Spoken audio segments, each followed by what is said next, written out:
Good morning, Chairperson. Good morning, everybody. Morning, Chair. Good morning to good morning.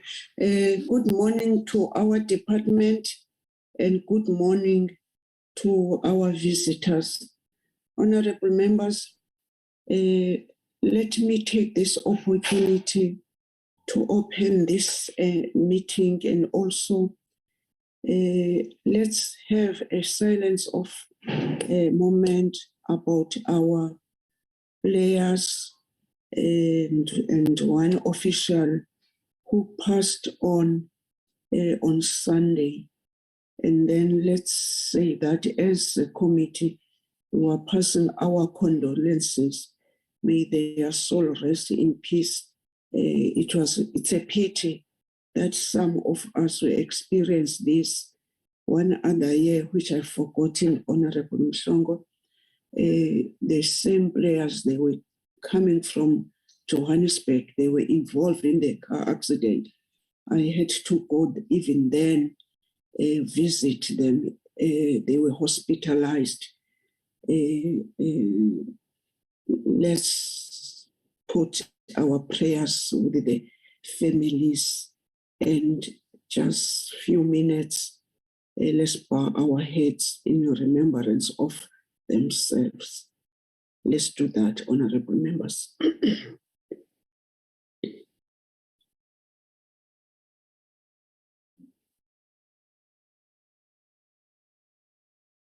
May their souls rest in peace. I thank you, honorable members. Honorable members, again, I'm happy that we are having this meeting today, which is our last meeting. We've been longing to have this agenda, which is in front of us. I'm suspecting that I'm seeing that DDG is with us.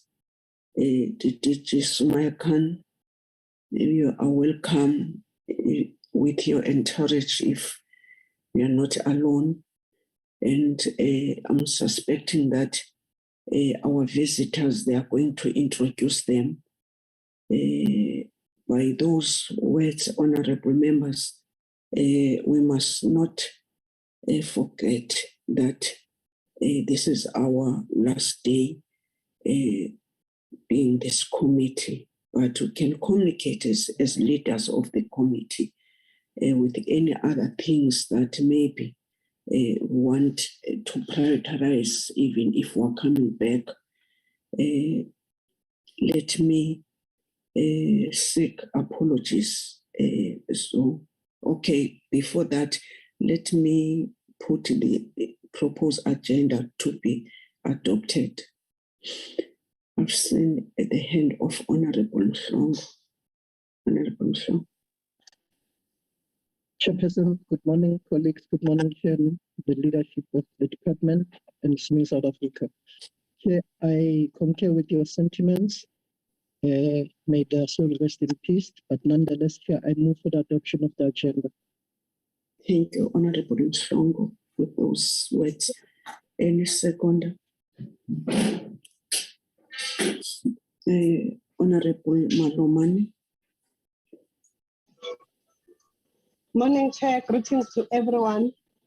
Also, condolences to the families and those who are hospitalized, wishing them a speedy recovery. We'll continue to pray for their families and for themselves. I second the mover of the adoption of the agenda. Thank you, honorable members.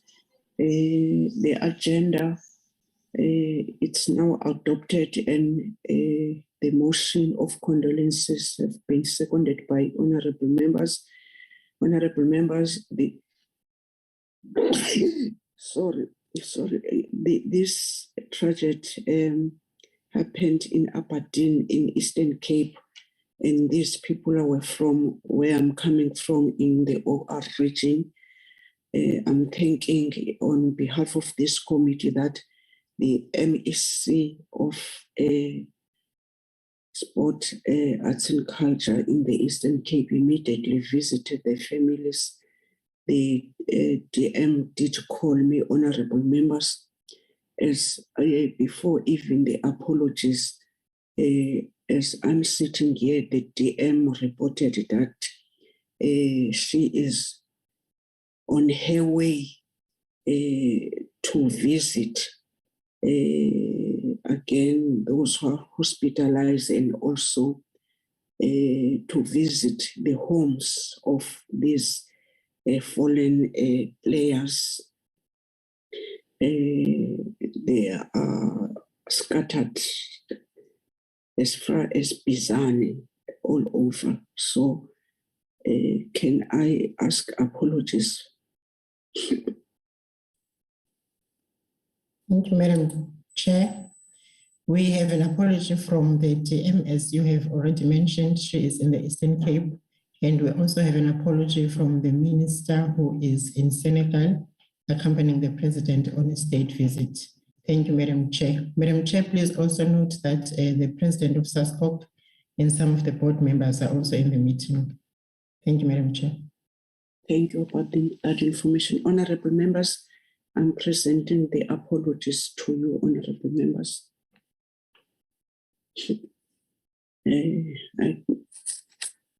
Okay. Let me also welcome President and the team which are here. Honorable members, can I now, Honorable Mhlongo?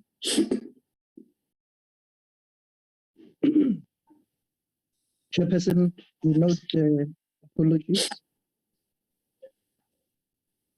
Thank you, Honorable Mhlongo. Honorable members, this part of apologies, it must not be always only member who are noting or who is commenting on that. It's our role as members to do so, in order that one other day you must not say you didn't say anything. Procedural, when I'm presenting apologies, what just now Honorable Mhlongo is doing is in order. Thank you, Honorable Mhlongo. Honorable Maloman.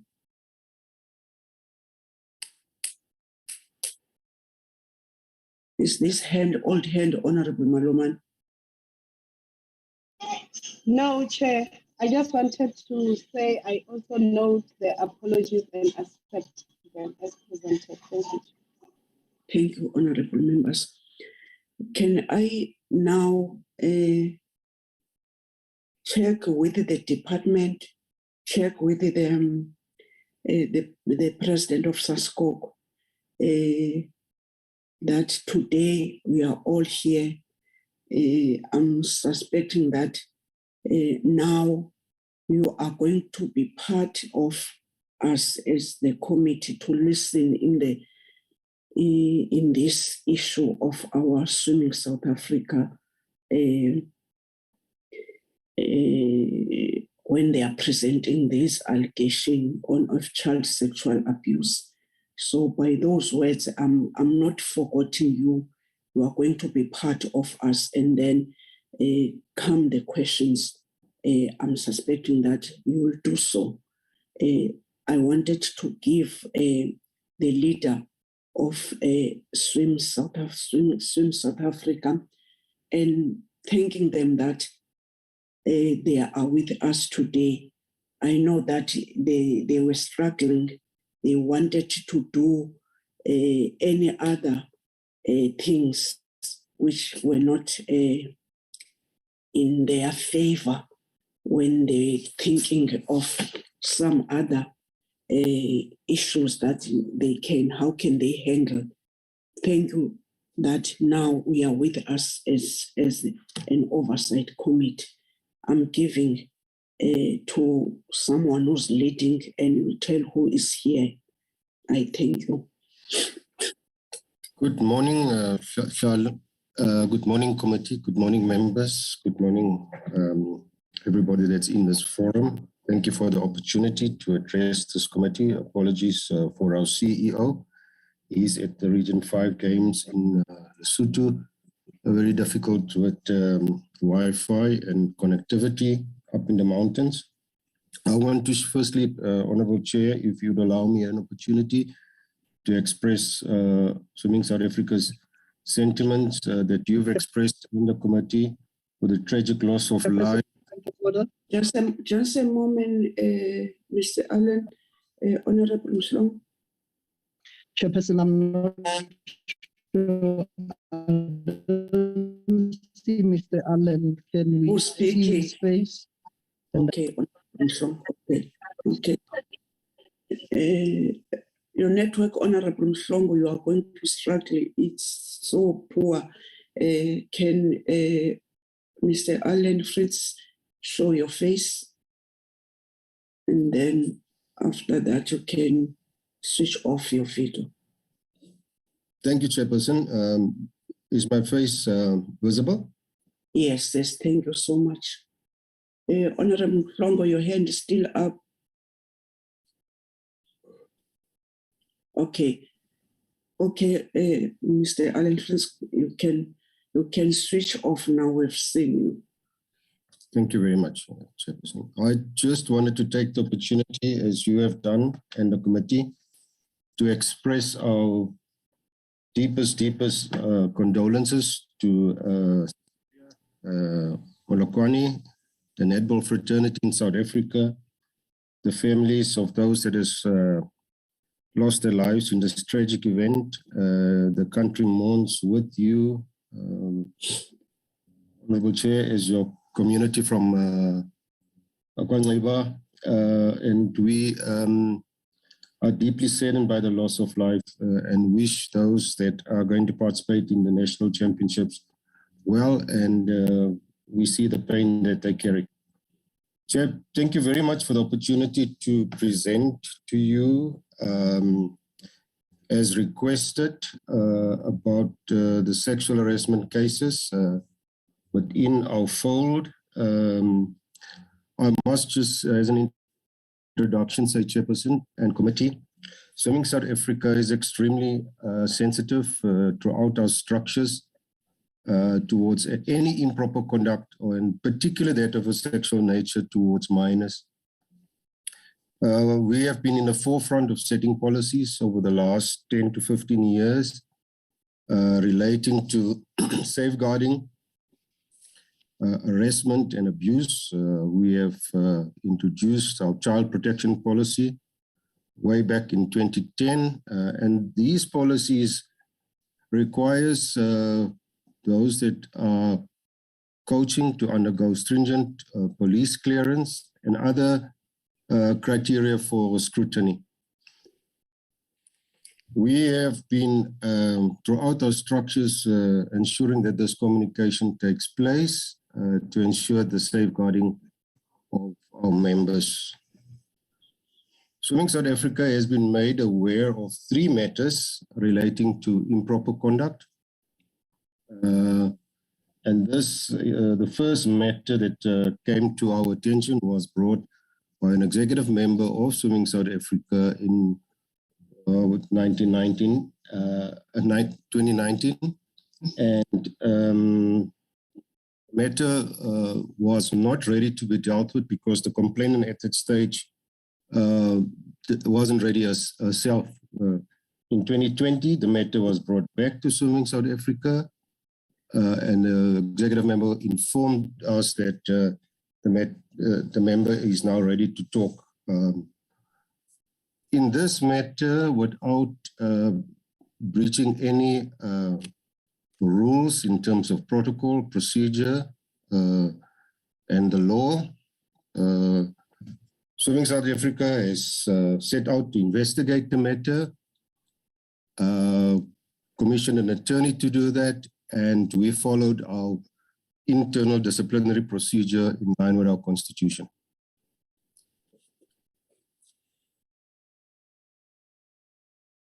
A fully panel with legal experts, a disciplinary hearing was set up, and the member, a complainant in this case, withdrew from the hearing and refused to provide an affidavit or statement of the nature of the conduct. We were advised by the panel that the hearing could not proceed as the member via her attorney informed us and the panel that she would prefer to continue with the criminal matter. We at Swimming South Africa are awaiting the criminal matter to take its course and will convene as soon as the member advised differently.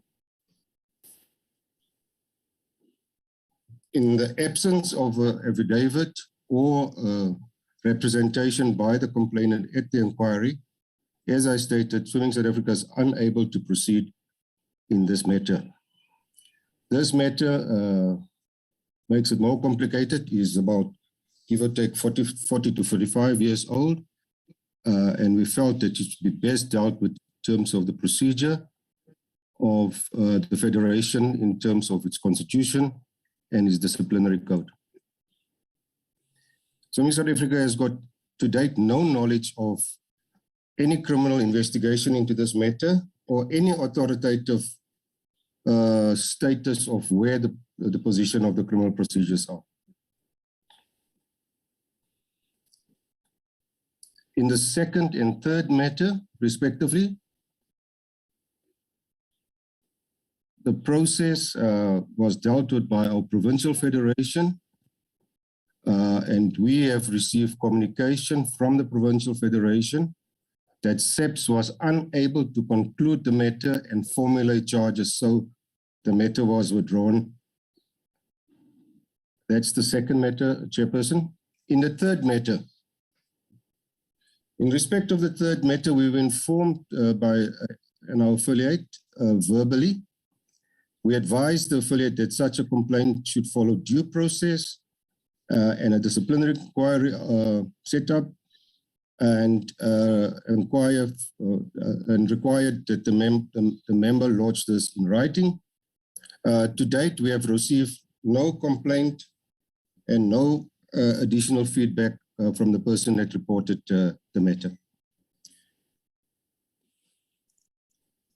In conclusion, Chairperson and the committee, you'll appreciate that we as the Federation cannot conduct a disciplinary inquiry nor affect the rights of SSA members where there is no process followed to give either party the right to representation and the right to cross-question and comply with all requirements in terms of either be it labor registration or our own internal procedures.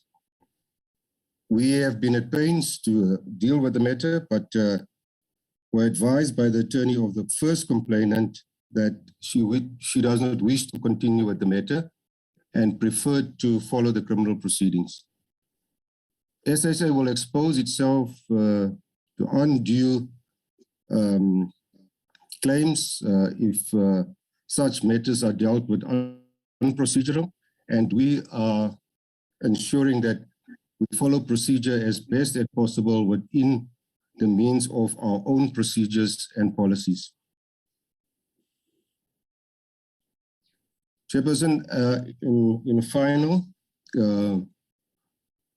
we are awaiting the one matter where the member has withdrawn to participate in the internal processes. The conclusion of the matter in the criminal proceedings as the member has requested via the attorney. And I am very keen to see this matter concluded as soon as possible from an internal federation perspective.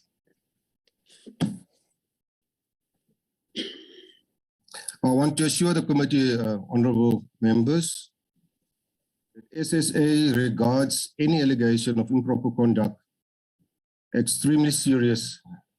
And we, when the matter was raised, the first matter, speedily took decision to implement, to establish whether there was a prima facie case to continue with the disciplinary inquiry until the member is withdrawn from the process. We will not hesitate to act upon improper conduct from whichever quarters, and we are ensuring this committee of our absolute commitment in eradicating throughout sport any improper conduct and ensuring that our athletes are safeguarded to the best of our ability. Chair, I will conclude here and just say thank you for the opportunity to allow Swimming South Africa to present this update to you. We have, in the same vein, update the department more than 2 occasions. We've done that with SESCOP, and we've done that with our International Federation, FINA, to ensuring that they are familiar with the processes followed within the Federation of Swimming South Africa. Thank you very much, ma'am. Thank you so much. Thank you so much, Mr. Alan Fritz, honorable members. I'm suspecting you were all present and you hear what the leader is saying. Now I'm seeing the hands, Honorable Veronica, Honorable Mahlingozi, Honorable Boni, Honorable Mhlongo, Honorable Dennis, in that order, honorable members. Thank you so much. Honorable Veronica. Thank you, Chairperson, and thank you also for the presentation. I want to refer you to your presentation or your slideshow. My question 1, slide 2, in the introduction, you say that SSA structures are extremely sensitive towards any improper conduct. I find that this was not the case with Debbie Wade and others complaints are in the public domain. And I say this because not only did she report alleged sexual abuse by a now prominent coach in 2003 to a current board member, Ron Andrews, and president of Aquatics of KZN in 2003. He also received complaints of abuse of 2 minors, 11 and 12 years old at the stage, and he did nothing, apparently asking his secretary to follow up, and only reported during the Goldman investigation that over the years, numerous concerns have apparently been raised against the same coach, but still no action was taken. This complaint was also reported to Peter Thompson, KZN Aquatics president in 2019, who informed SSA. The Goldman report and investigation into the matter was released to SSA in September 2020, but the president of SSA, Mr. Alan Fritz, you refused to act on the Goldman report, which you received 2 months before a criminal case was opened. And despite of all these allegations and criminal cases opened against an alleged perpetrator, this coach still accompanied the team to Ghana in Accra. The CEO, Mr. Sean Adrians, also only reported Anthony Rocky's email, which was reported, we reported his abuse in 2015, in November 2021. So my question here is, what has SSA done internally to deal with these allegations according to the Child Protection Act 2005? Under your Child Protection Policies 3.3, members of SSA, it states that all incidents or suspicion of misconduct or abuse must be reported to an affiliate body or directly to SSA. My question is, what is the use of reporting and your so-called safeguarding measures if it's not implemented? In your summary conclusion, you say, be assured that SSA take these allegations seriously and respond speedily. But can you maybe tell us then why it took SSA 6 years to respond to an email, 6 years to tell Anthony that Wright was not a member of SSA, denying that he was a member, but in the meantime, he was coaching in Durban and coached international swimmers. On slide question 2, slide 2, on the matter of screening, can you provide, and I want this in writing, the committee with the screening stats from 2010 when you adopted a policy on child protection to now? I want to know whether you have a sex offender register, if we want to see both the register of coaches as well as the police clearance certificates for each. I see that you say SAT clearance is only valid, must be done annually. I want to ask why, because SAT clearance is only valid for 6 months. And then also SATs only pick up convictions. There's a system, AFI switch, which will pick up when there's open cases. And I think this is very important. Something Try that to round up, honorable members. You must try Chairperson, not to it's address. important questions, and we've got the whole day. Listen, I'm not stopping you, but I'm saying try to round up, because now your questions are even more than the presenter. But Okay. there's nothing wrong. Shorten your. Okay, Chairperson, I'll do that. I want to know where on your website could people or abuse victims find contact details to report abuse, because and when your safeguarding policies will in place. And then my last question for now, I'll set out for the second round. I want to know, there was Swimming SA has responded to a media outlet that they will not make the Goldman report available. I want to know if that's not, there's not a court case yet. Why is the report? Because there was it was said that it was under sub judice. If there is not a court case yet, why is the report in sub judice? And will SSA ensure that this is made available? Or if it's going to be used as evidence, why has the victim not received it yet? I'll sit out for the second round, Chair. Thank you so much, honorable member. Honorable Madlingozi.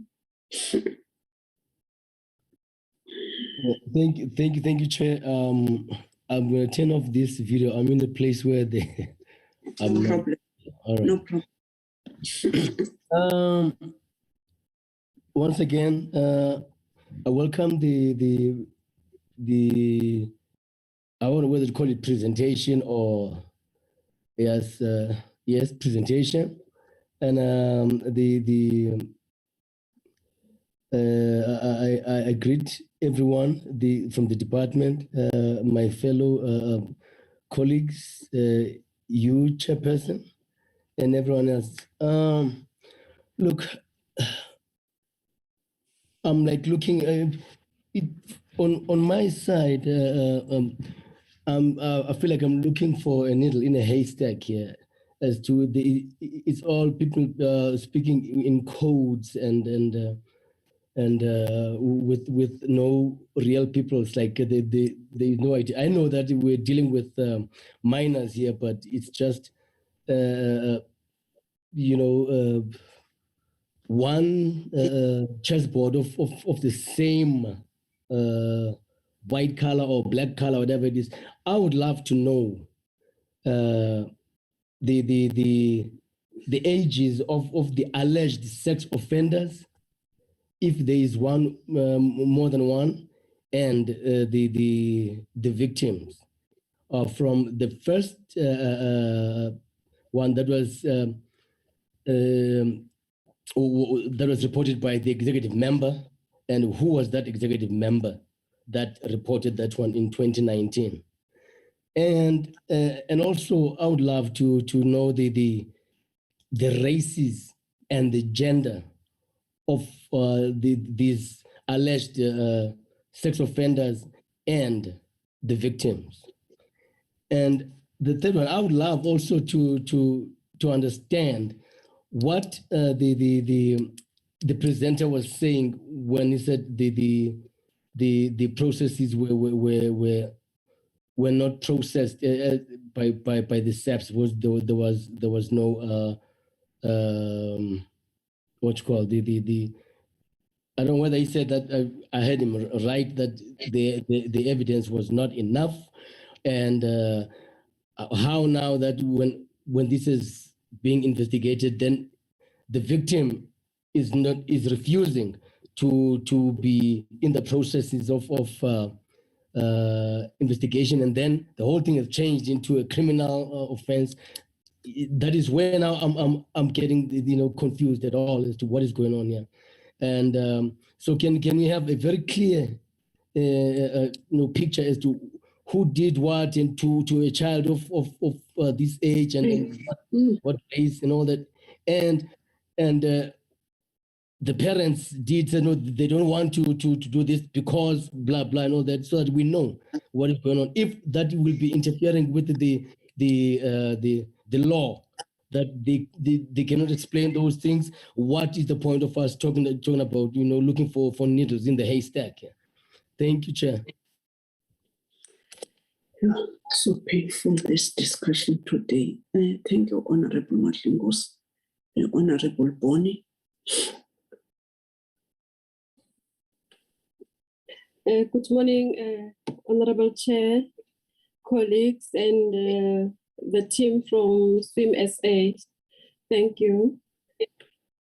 Chair, having listened to the presentation, let me also say that we welcome what has been presented to us this morning by Mr. Fritz. My question will be number one. One would like to know the reasons in terms of withdrawing of cases. Does the Swim SA or the officials go to an extent of getting statements of the individual who is withdrawing a case, or an affidavit to say, I so-and-so, I'm withdrawing, I'm no longer continuing with this case? In a case of a minor, do the parents, because a minor always must be represented by the parents, the role of the parents also to write that particular statement to say, us as the parents of so-and-so, we are not continuing with this case, we would like to withdraw. I think that is very important, because verbal things, tomorrow the child might have problems and there's nothing to back up and support the child to say, my parents acted on my behalf or my guardian acted on my behalf. So I think that will be very important. It cannot be just a verbal thing to say that I'm withdrawing, because of the future implications on the person who was affected. Also, Swim SA to check, I heard the presenter saying that they don't tolerate any wrongdoing, and then they act on legislation and their policies. But I want to know, do they have a sexual harassment specific policy? Because on that policy, it will also talk, sexual harassment is more like violence in the workplace. Because those minor, whether they are minor or adult participants or people participating in that sport, it's work for them. It's more like work. So once you are being victimized, you are being harassed, your work is affected. And tomorrow we'll complain about low performance and so on. The level of support is also what I want to check, to hear from the team SA, Swim SA, to say, as much as the person comes forward complaining, I will say a complainant, saying that I've been harassed or I've been victimized or this is happening to me.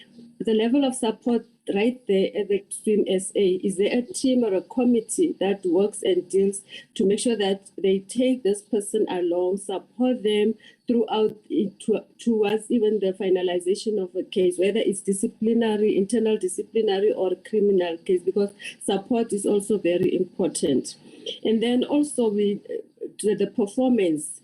Do these people who are withdrawing the cases, or the children who are withdrawing the cases, or even if there's a case, they continue with their swimming and participation, the impact on their performance, what is it that is done also to boost their morale, to support them, to say that this has happened and this is that? Because issues of sexual harassment or sexual violence is more of power. It could happen to a senior official in the department being harassed by a male official. So it's always issues of power and gender relations. So I think if those things we can be assisted to hear what are those that the team SA has got in place. Thank you. Thank you, Chair.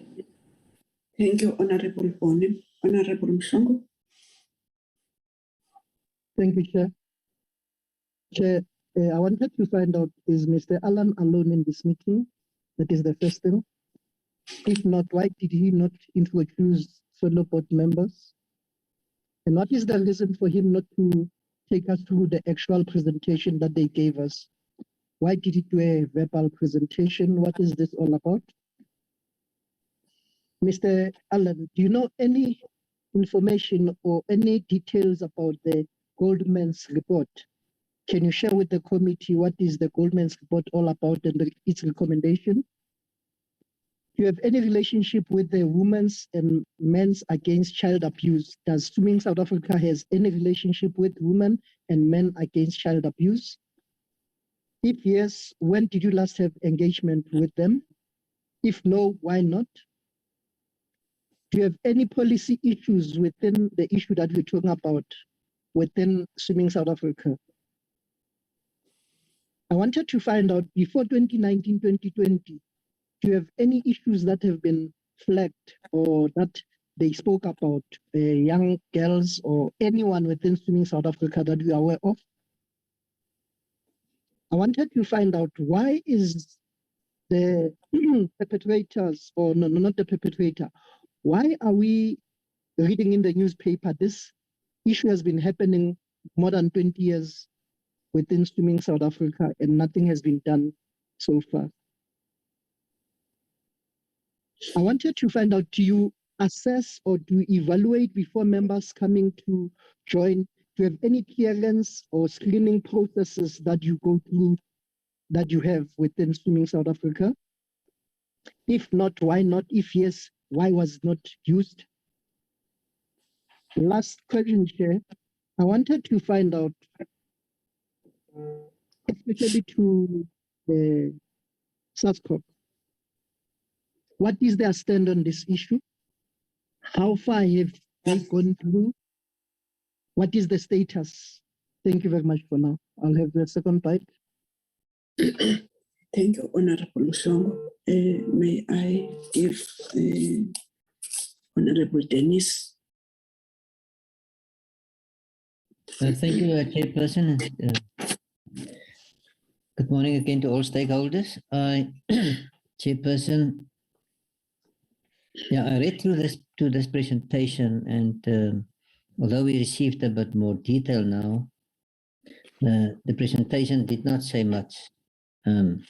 The presentation was actually just giving us the outcome of a dead end, where the case runs, that every single case runs into a dead end. That is the pattern of all these three cases. And one have to note if there's a pattern or trend developing around sexual abuse, then we have to, or we expect the senior management to further interrogate what is going on. My first question on the first point, Chairperson, and I know that Mr. Fritz said that there's no info about the case. My question to Mr. Fritz is, when last did anyone in Swimming SA communicate with a complainant, the senior member, I believe, to encourage the person to go through with the case, whether it's internal or external? That is the job of management and of leadership. Because for someone to come forward with a case under extremely difficult situations in a male-dominated world that we live in, with power over women, that we need to get this balance right, equal rights.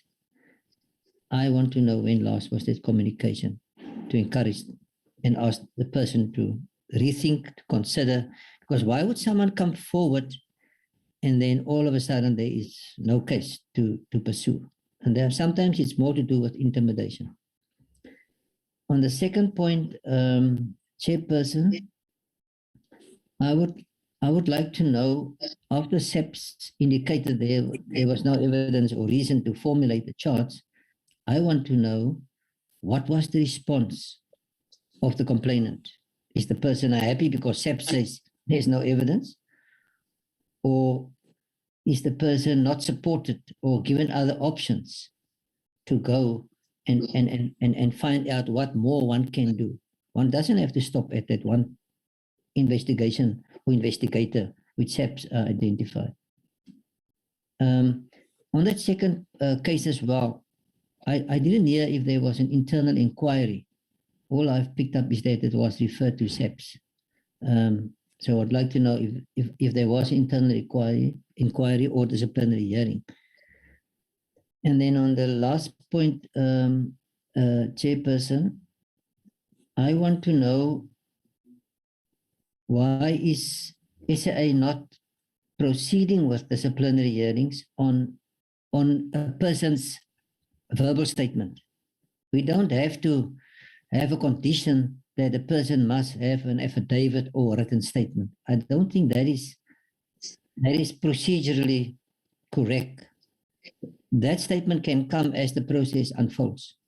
As long as the person is ready to talk, Chairperson, the institution must listen and follow proceedings. Even in a hearing, while the hearing is on, the person should be encouraged to make that statement, do an affidavit or written statement. But while someone is talking, it can be recorded because the person knows it's recorded. So I'm asking on that third case as well, why is SA not proceeding with disciplinary hearings and then encourage people to make their statements or affidavits? And then I want to say, Chairperson, for me, I spent about 10 years of my life in this field, studied in this field. So I'm very much aware how sensitive it is, but I'm also very much aware how leadership in institutions get the upper hand of these kind of cases. And I want to use just 4 words. I'm actually not surprised of this report, but it is not a good report, given what's happening in our country, what happened in the 16 days of activism, where we are with the history. We need to ask SA to do swimming to do more when such cases is reported. Thank you, Chairperson. Thank you, Honorable Dennis. Initially, I've seen the hand of Honorable Maloman, but I'm no longer seeing it. Honorable Maloman, are you still on the platform? Honorable members, let me take this opportunity also to ventilate all what these members are saying. To me, it's more than a pain. Maybe it's going to be the first time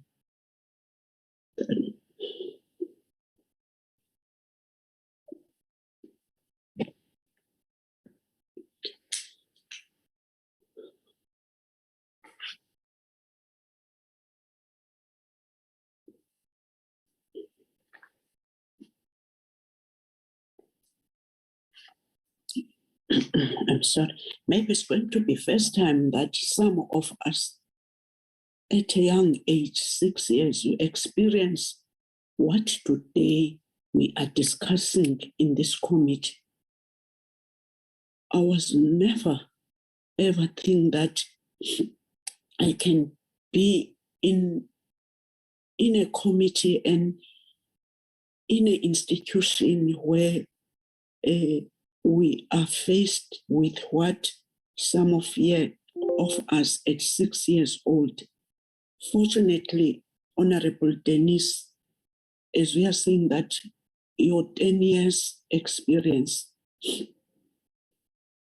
to some of us, is just painful, whilst that man didn't have chance to penetrate to you at 6 years old.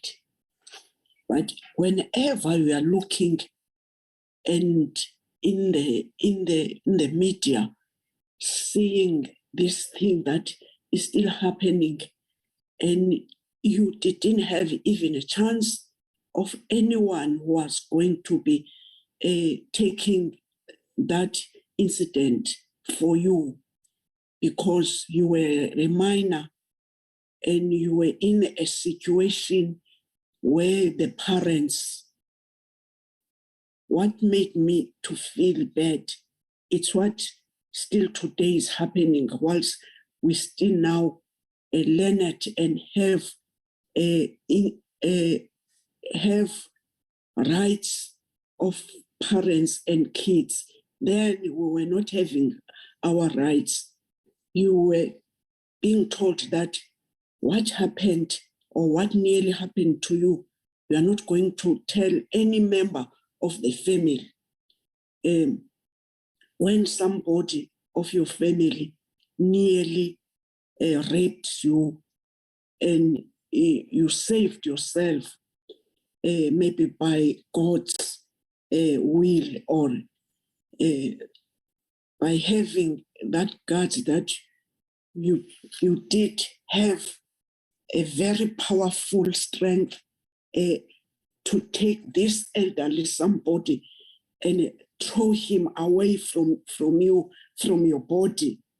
And I can tell you, honorable members, some of us at this age, we nearly made a mess that you can be today be in jail when you are trying to recall and what happened to you whilst you were very young.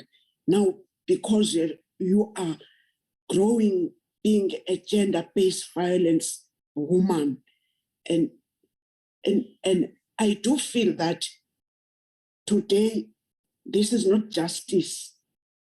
Somebody who's presenting this, he's making some of us thinking back at 6 years old when similar things happened to some of us, where there was no parliament, no honorable members that they can take these issues. This committee has been trying to get into deep about this issue, but today, here we are.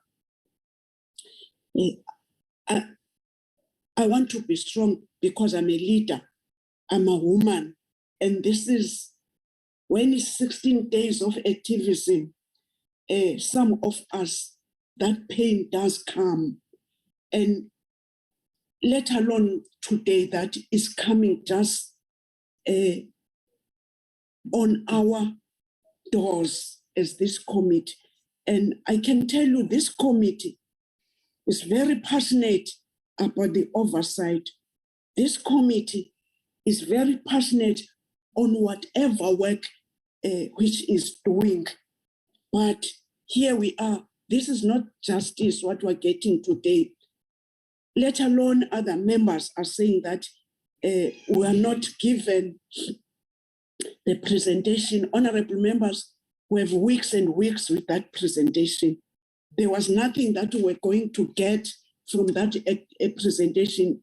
It was empty as it is. It was today's confirmed that that presentation, it was just a writing of few words. And honorable members, when the leadership of Swim South Africa was saying they wanted this thing to be in cameras, and with the permission that I'm always having given by this committee, whenever some things are coming, I must be proactive to check with the institution whether is it allowed or whether this subject care, is it allowed. So as these members, we did get that you were not allowed not to come and talk to us as a committee. Today you are here and we're talking about minors and we're talking about cases which were withdrawn. Some of us honorable members, for the first time, that now we're all here, it was not even easy to our marriages. When we're seeing that your husband wanted to be with you, you will be running, thinking of the incident that you didn't tell anyone at your home, any sisters, let alone the people of law, that you were knowing nothing about that, not even telling your husband. Today, after these years, when he passed on, he was not aware that I was having this problem. I'm talking about this. I've been not able to talk, but because now I'm an old woman and I'm seeing this thing affecting. When I was taken to the hospital, when I was realizing, what is it this?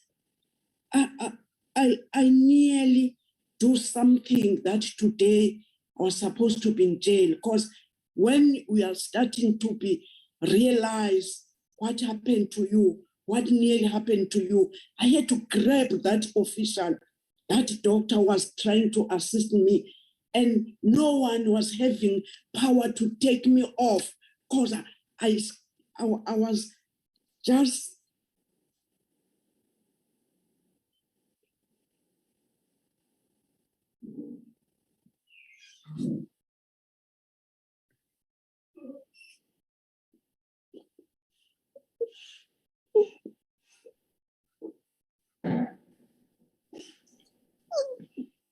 Committee members, I'll propose let's elect the chairperson. We've noted that the chairperson is emotionally, and can we have someone who will share this meeting? It's a suggestion for us to proceed. I suggest Honorable Mhlongo, I nominate you.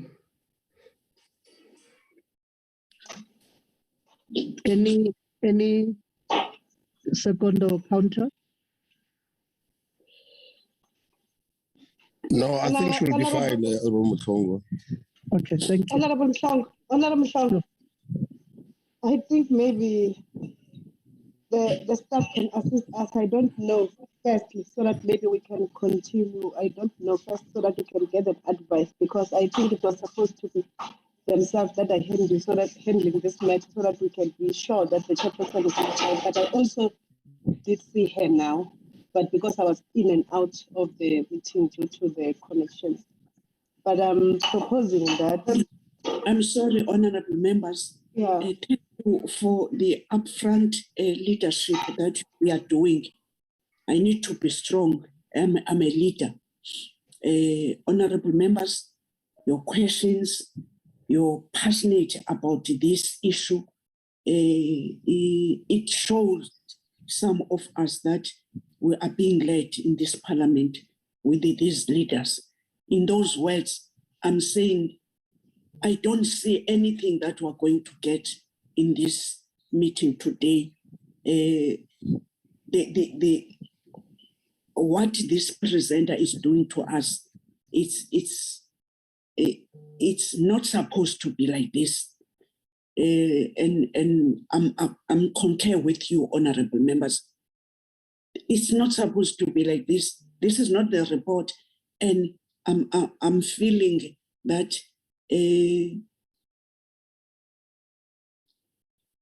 let's give them to answer us, but I'm not expecting any positive answers. This is the runaway of murder. Thank you. Chair, sorry, Chair. Yes. Honorable Maluman. Yes, your hand was up. Your hand was up, but I've discovered that you disappeared. Can you take now the platform? Thank you, Chair. It's a pity to me, Chair, that we are sitting today. We've been presented with this report, and we are in the 16 days of activism, celebrating this national or worldwide under the theme, the year of Charlotte Manyama Trege, moving from awareness to accountability.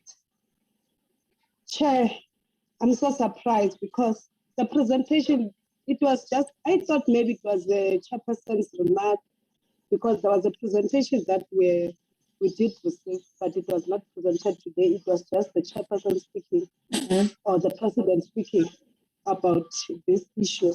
I don't know whether now is it going to be the verbal presentation, or do we stick also to the presentation that they've sent to us? This is the other question that I'm having. But also it remains a concern to me on this issue, because I just want to find out. I don't know whether my colleagues have also alluded to this issues of the National Sports Recreation Act, that these policies that have been implemented, are they assisting us? Are they doing well in the National Sports Federation of what, or what is it? Or is this policy helping in protecting the athletes from sexual abuse? The other thing that I want to speak about is the issues of the withdrawals as they presented to us verbally. So to say, what were the reasons? What did they do after there was this withdrawals? Did they do anything or they just left it like that as they're presenting to us?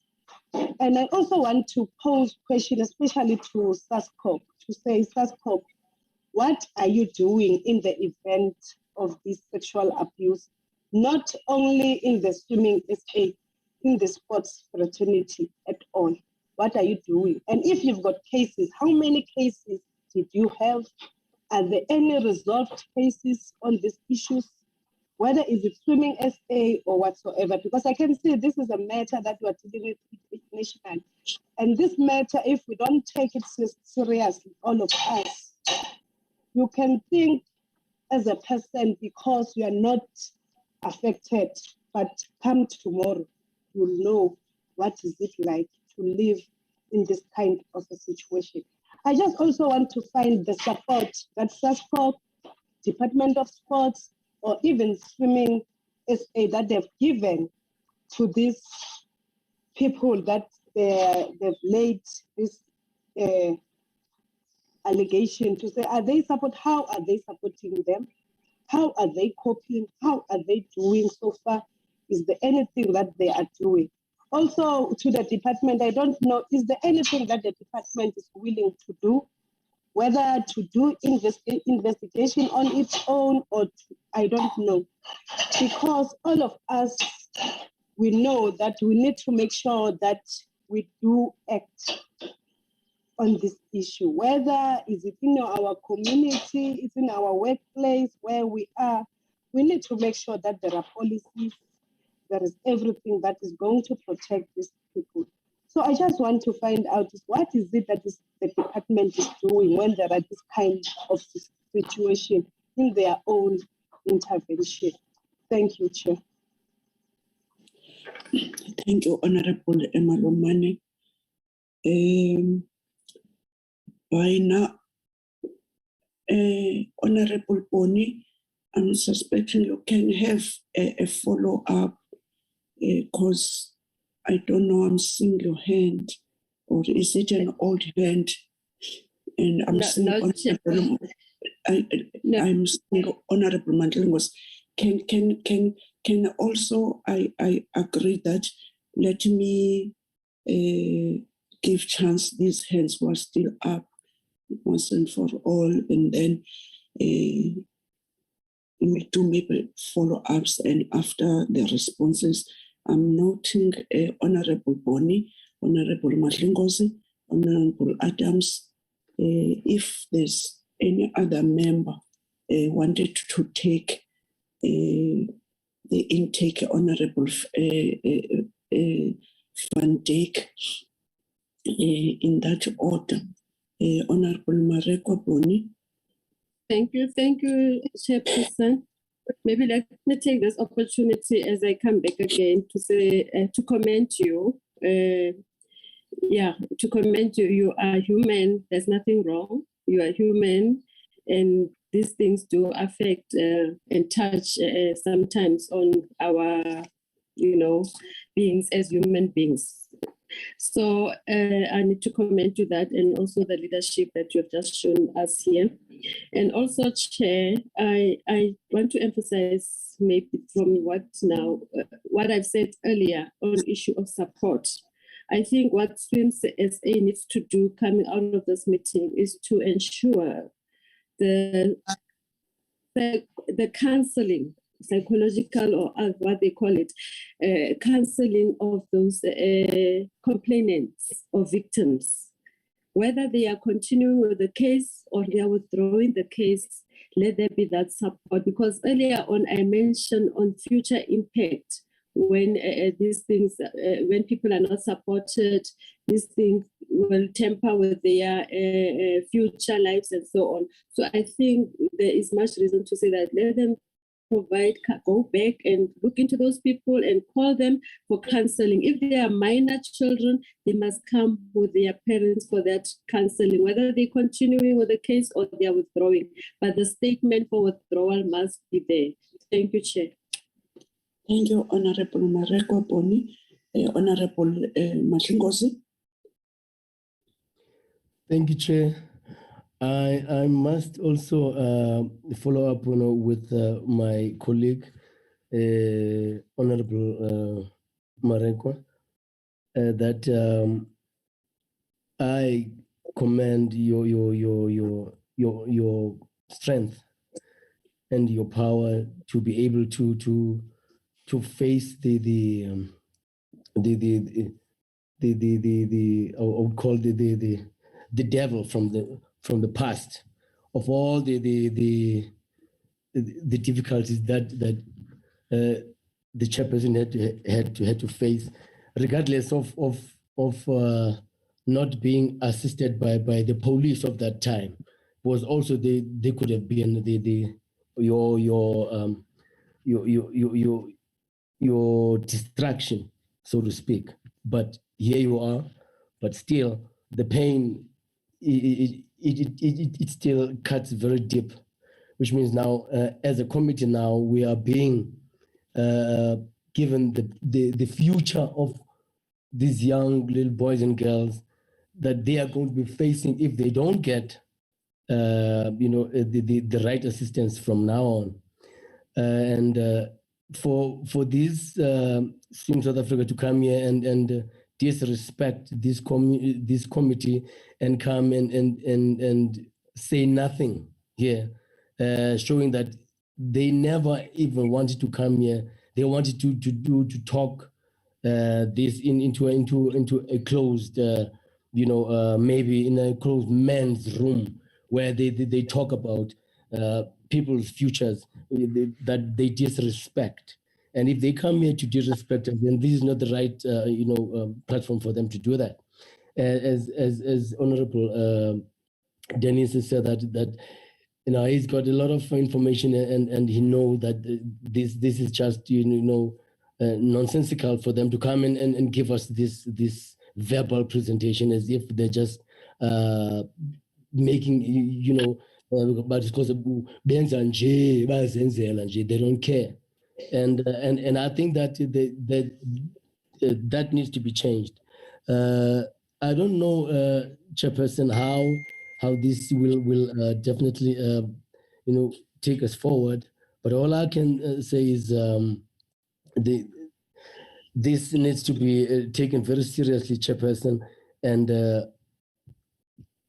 Swim SA and SASCOC, as Honorable Malemani said, that this is just not even the tip of the iceberg. It's just just a little bit of the tip of the iceberg, because SASCOC should be knowing what's going on and what have they been doing. As our colleague has been asking, that what do they know about this? Why are they keeping quiet? And especially during this time of the action against GBV and all that. Why are they keeping quiet? What is going on? So and it's a pity that we thought we'll have one of the last meetings, but now they come here and give us a very bad taste of our last meeting, and it is annoying. Chairperson, I think I'm also getting a little bit emotional about it. Yes, thank you. Thank you, Honorable Mashingozi. Honorable Adams. Thank you, Chairperson, and good morning to yourself, the department, and the invitees. Chairperson. Yes, we are listening, Honorable Member. We do hear you. Thank you, Chairperson. Chairperson, we really feel your pain, especially to share this morning sensitive meeting issues, especially during this month of GBV and femicide. Chairperson. Yes, Honorable Adams, go on. I'm fine now, Honorable Members. I'm expecting that these kids and myself get strong words from you, honorable members. Be strong and let's contribute like leaders. These things are happening in order that as leaders we must take them up. When those women of Matleke saying that you strike a woman, you strike a rock, let's be like that, honorable members. Let's come back to our meeting and contribute as if nothing happened, but something is happening about our minors. Thank you, Honorable Adams. I'll come back to you. Okay, Honorable Adams. Can I proceed, Chairperson? Please proceed. Yes, Chairperson. I noted coaches were reported as one of the main culprits of sexual abuse among athletes. My question is, does SASCOC hold any workshops for coaches and athletes to raise awareness of sexual abuse in sport? And then, Chairperson, the role of international bodies in the prevention of sexual abuse in sport. My question is, do any national federations have safeguarding policies in place to protect athletes from sexual abuse? And are the implementation of these policies and procedures monitored? And Chairperson, does SASCOC and other national federations have access on social workers and psychologists where youth athletes can engage with when reporting sexual abuse?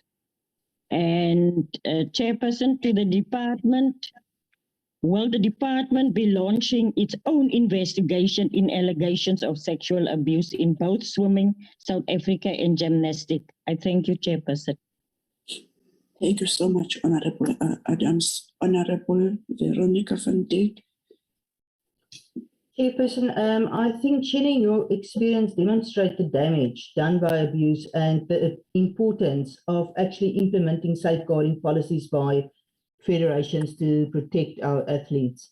On your cue, if there's time to now do the second round, otherwise I will. I just wanted to mention that because I think many of our federations, if I take in consideration that SASCOC only had one meeting, their safeguarding meeting the past year, they're not serious about safeguarding the athletes. It's not, we past the stage where lip talking is we need to actually start to act. So if it's proper now, then I will continue with questions, but otherwise I'll wait for the second round. I'm waiting on your cue. Thank you, Honorable van Dijk. Honorable Silisi.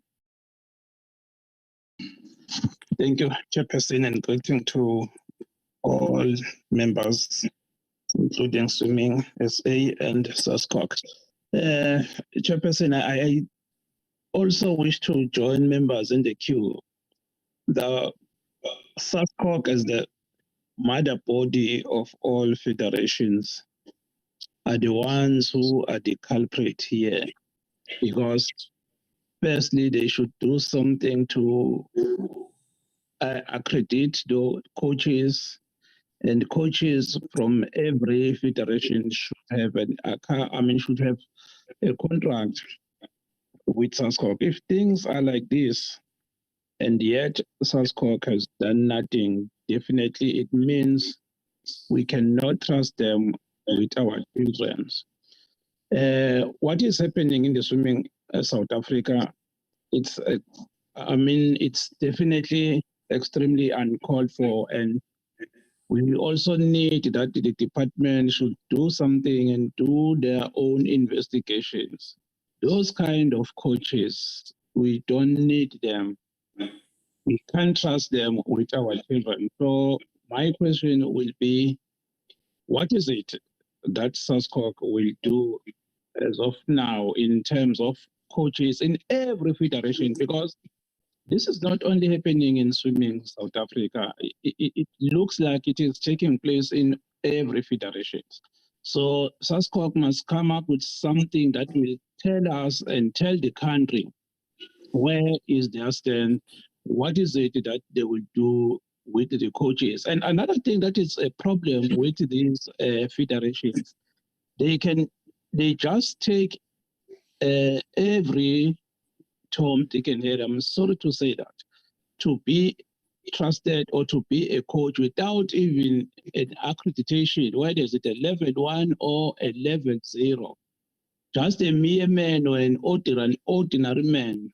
So how can you do that? How can you do that? And if you take umuntu ongenayo i-accreditation, usuthi akayocoacha ingane, uzombopha kuphi?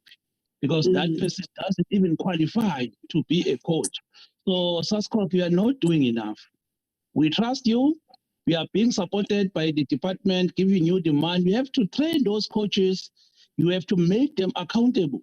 If all the coaches should even sign, I mean, in a national level, you can't have a coach who doesn't have a qualification, who doesn't even have a contract or even a code that we have signed with him. So I think SASCOC must shape up, please. Thank you, Chair. Thank you, Honorable Sibisi. The presenter, the SASCOC, and then the department, you will assist in answering. But let's go to the presenter. But I'm suspecting, honorable members, we must come in terms whether it's what we wanted, that it must be presented. And I'm fearing that we can ask questions which are not going to be answered. But this is not about me to say that. But now, honorable members, I'm giving to the presenter to take us through. But I do have a feeling, honorable members, that we are not going to get what we want. Thank you. Thank you, Madam Chair. This is Barry Hendricks, President of SASCOC. Thank you for the invitation to... Thank you, Chairperson. And I'm lost. Chair, are you asking for me to respond first? Can firstly President give Mr. Alan Fritz to start, and then you follow, and then the department. Thank you. Thank you. I'm sorry about this, Alan. Can you take the platform? I thank you. Thank you, ma'am. Thank you very much. Just once again, express my sorry for the pain you suffered and suffered many years ago. I have 2 daughters myself, and I would like to believe I'm a responsible citizen and a responsible father to look after my daughters in the same way that I would look after others' daughters. But I want to raise a lot of questions, and in the interest of time, I'm going to try and respond as swiftly to them. I just want to put the context in terms of the first case we're talking about. It is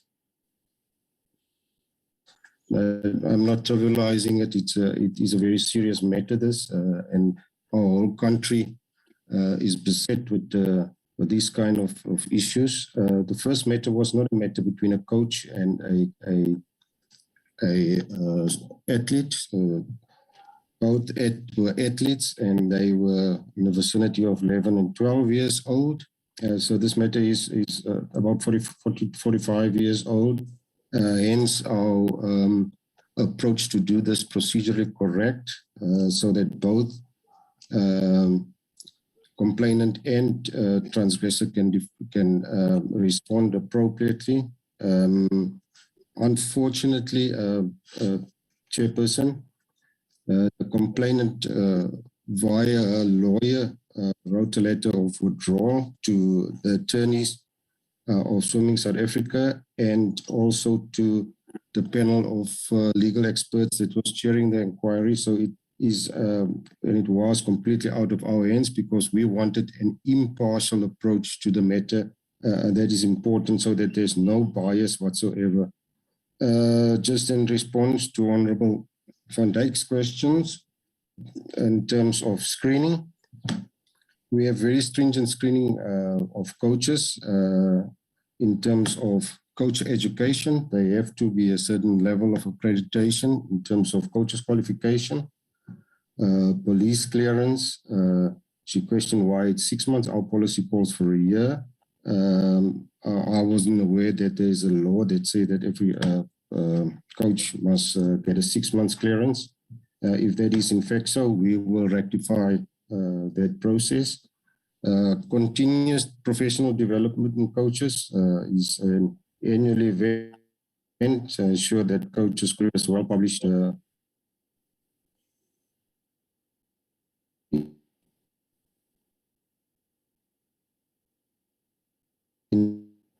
our sport.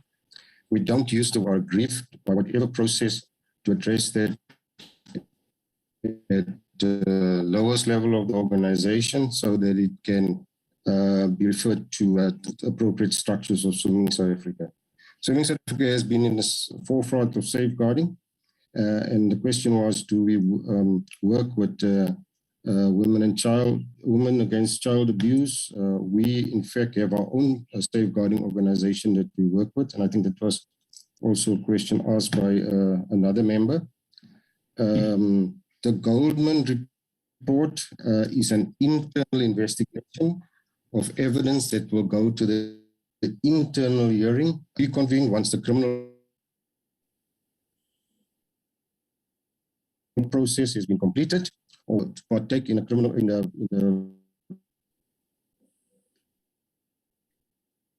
internal report has got nothing to do with the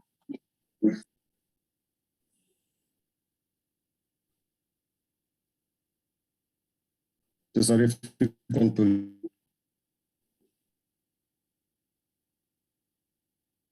police service, the criminal judge talked to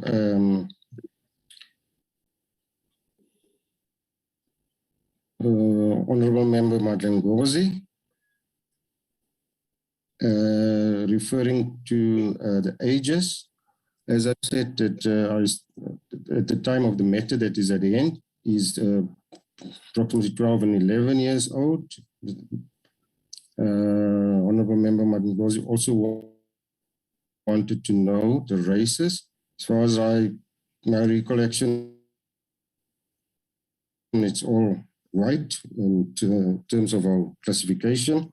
And there is only one matter, I assume, with SEPS, and this is the matter or that happened 45 years ago, and we have got no information on the status of the matter at all.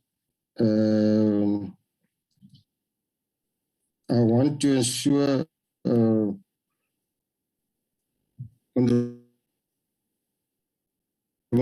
Madlengozi, we are highly respected towards our institutions, our leadership. In Kokel,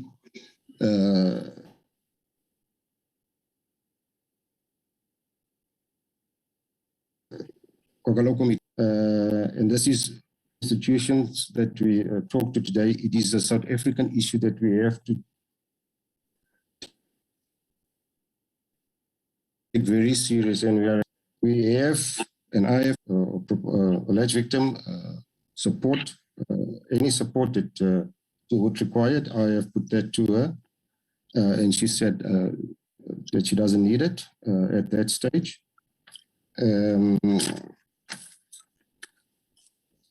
And Honorable Member Rekwa asked for the reason of withdrawing of the case. The case was withdrawn by the alleged complainant's legal representative, written to all legal representative and the legal experts on the committee. In terms of minors, in this case, both athletes were minors.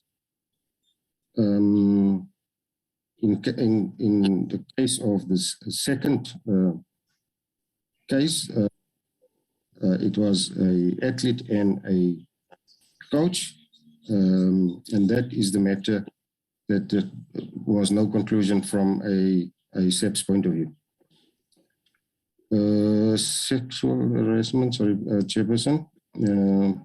I just want to elaborate on the sexual harassment policy. In fact, from a sports and a federation perspective, we have gone, because these are athletes that are not full-time employed in federations. There are athletes and coaches that are spread across the country. So we've gone beyond the sexual harassment element, which is included in the safeguarding policy, so that we just don't have a narrow focus on sexual harassment only and how to deal with sexual harassment, but the entire safeguarding philosophy. And our coaches are expected to familiarize themselves, and there's stringent criteria that we evaluate coaches against is coach education, police clearance, continuous professional development, which includes an annual police clearance. And we're trying our best at this level to ensure that those things are attended to. There was a second question of, can I read my own? Level of support. Yes, the level of support is important from a psychological perspective, and we as the Federation are ready to invest in such initiatives to support that psychological support is given, and that moral support and is not only given to the person that suffered the abuse, but also the parents in this regard. I want to reiterate, because there was a second question from Marekwa, Honorable Marekwa, is that the Goldman report is a report initiated to establish whether we can proceed with the disciplinary hearing, which is an internal inquiry, and that is the evidence that Swimming South Africa will take to the hearing. Women policy, I have responded to the policy. Were you aware of cases before 2019? I became president of Swimming South Africa in 2016. I was aware of cases in sport generally, but not particularly in Swimming South Africa. Assess and evaluation of coaches, I have elaborated in terms of our policy. Coach education, police clearance, the continuous professional development is all part of a policy that is in place at Swimming South Africa. Honorable Joseph's questions. I'm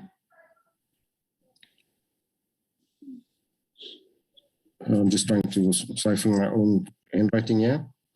When last did you communicate with the person? We because of it's such a legal matter now, Mr. Joseph, that it's left in the hands of the legal people representing us and representing the lady, so that we ensure from Swimming South Africa's side there is no involvement from officials, and the matter is handled on an impartial matter. And you, as an experienced practitioner in this regard, will concur with me that impartiality is fundamental to ensure that there's no intimidation or there's no undue duress placed on anybody. As far as the matter relating to SEPs, we have got no information relating to SEPs. I cannot comment on any criminal proceedings or charges put to anybody. I can comment on the internal inquiry. The internal inquiry was constituted by our legal representative using independent legal people. There were two advocates chairing the inquiry and a senior lawyer as the prosecutor. At the inquiry, we were advised that there's a withdrawal from the inquiry and a preference to continue with the criminal proceedings. And about that we abide until such time that the matter comes back to Swimming South Africa. Proceeding verbal statement. As I said, the verbal statement and the whole procedure was an independent committee, and the independent committee's requirements was a written affidavit.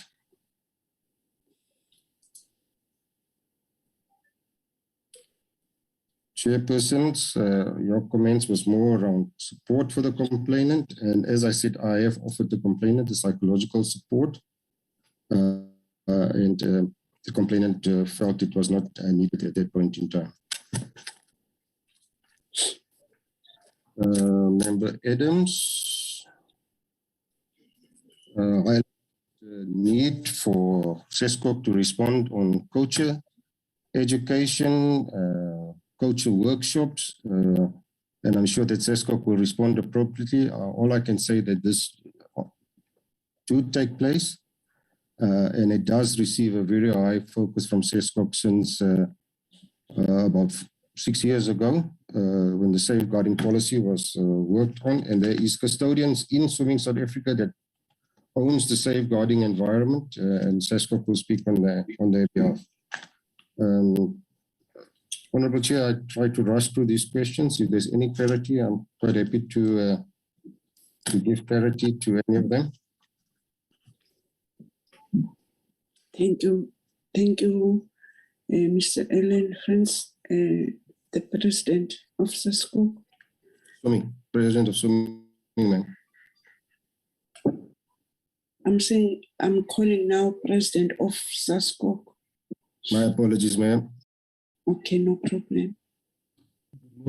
Chairperson, and good morning, honourable members of the Portfolio Committee. Madam Chair, SESCOC forwarded a presentation on this matter, and we were hoping that that would be part of this discussion with Swimming South Africa. Does your staff have that available, please, ma'am? So? No, Madam Chair, we did not receive any presentation from SESCOC. We didn't.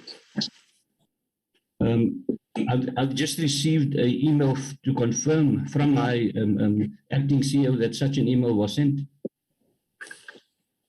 But I'll carry on with the presentation then, ma'am. And I wish condolences once more to the netball fraternity. I have been in contact with their president, as well as with the MEC in the province, as well as the president of the Sports Confederation there. And also sympathies with you, ma'am, in sharing your experiences. This is, of course, a scourge. It is not only a South African scourge, it's an international scourge. And we can see even from the write-ups in the international media with regards to the tennis player, who has also indicated that she was abused sexually by one of the high-ranking officials. So SESCOC is very serious about this and has always been so. And in fact, SESCOC started this process with a conference, a safeguarding conference that involved the International Olympic Committee, involved the Commonwealth Games Committee, and it was hosted in SESCOC.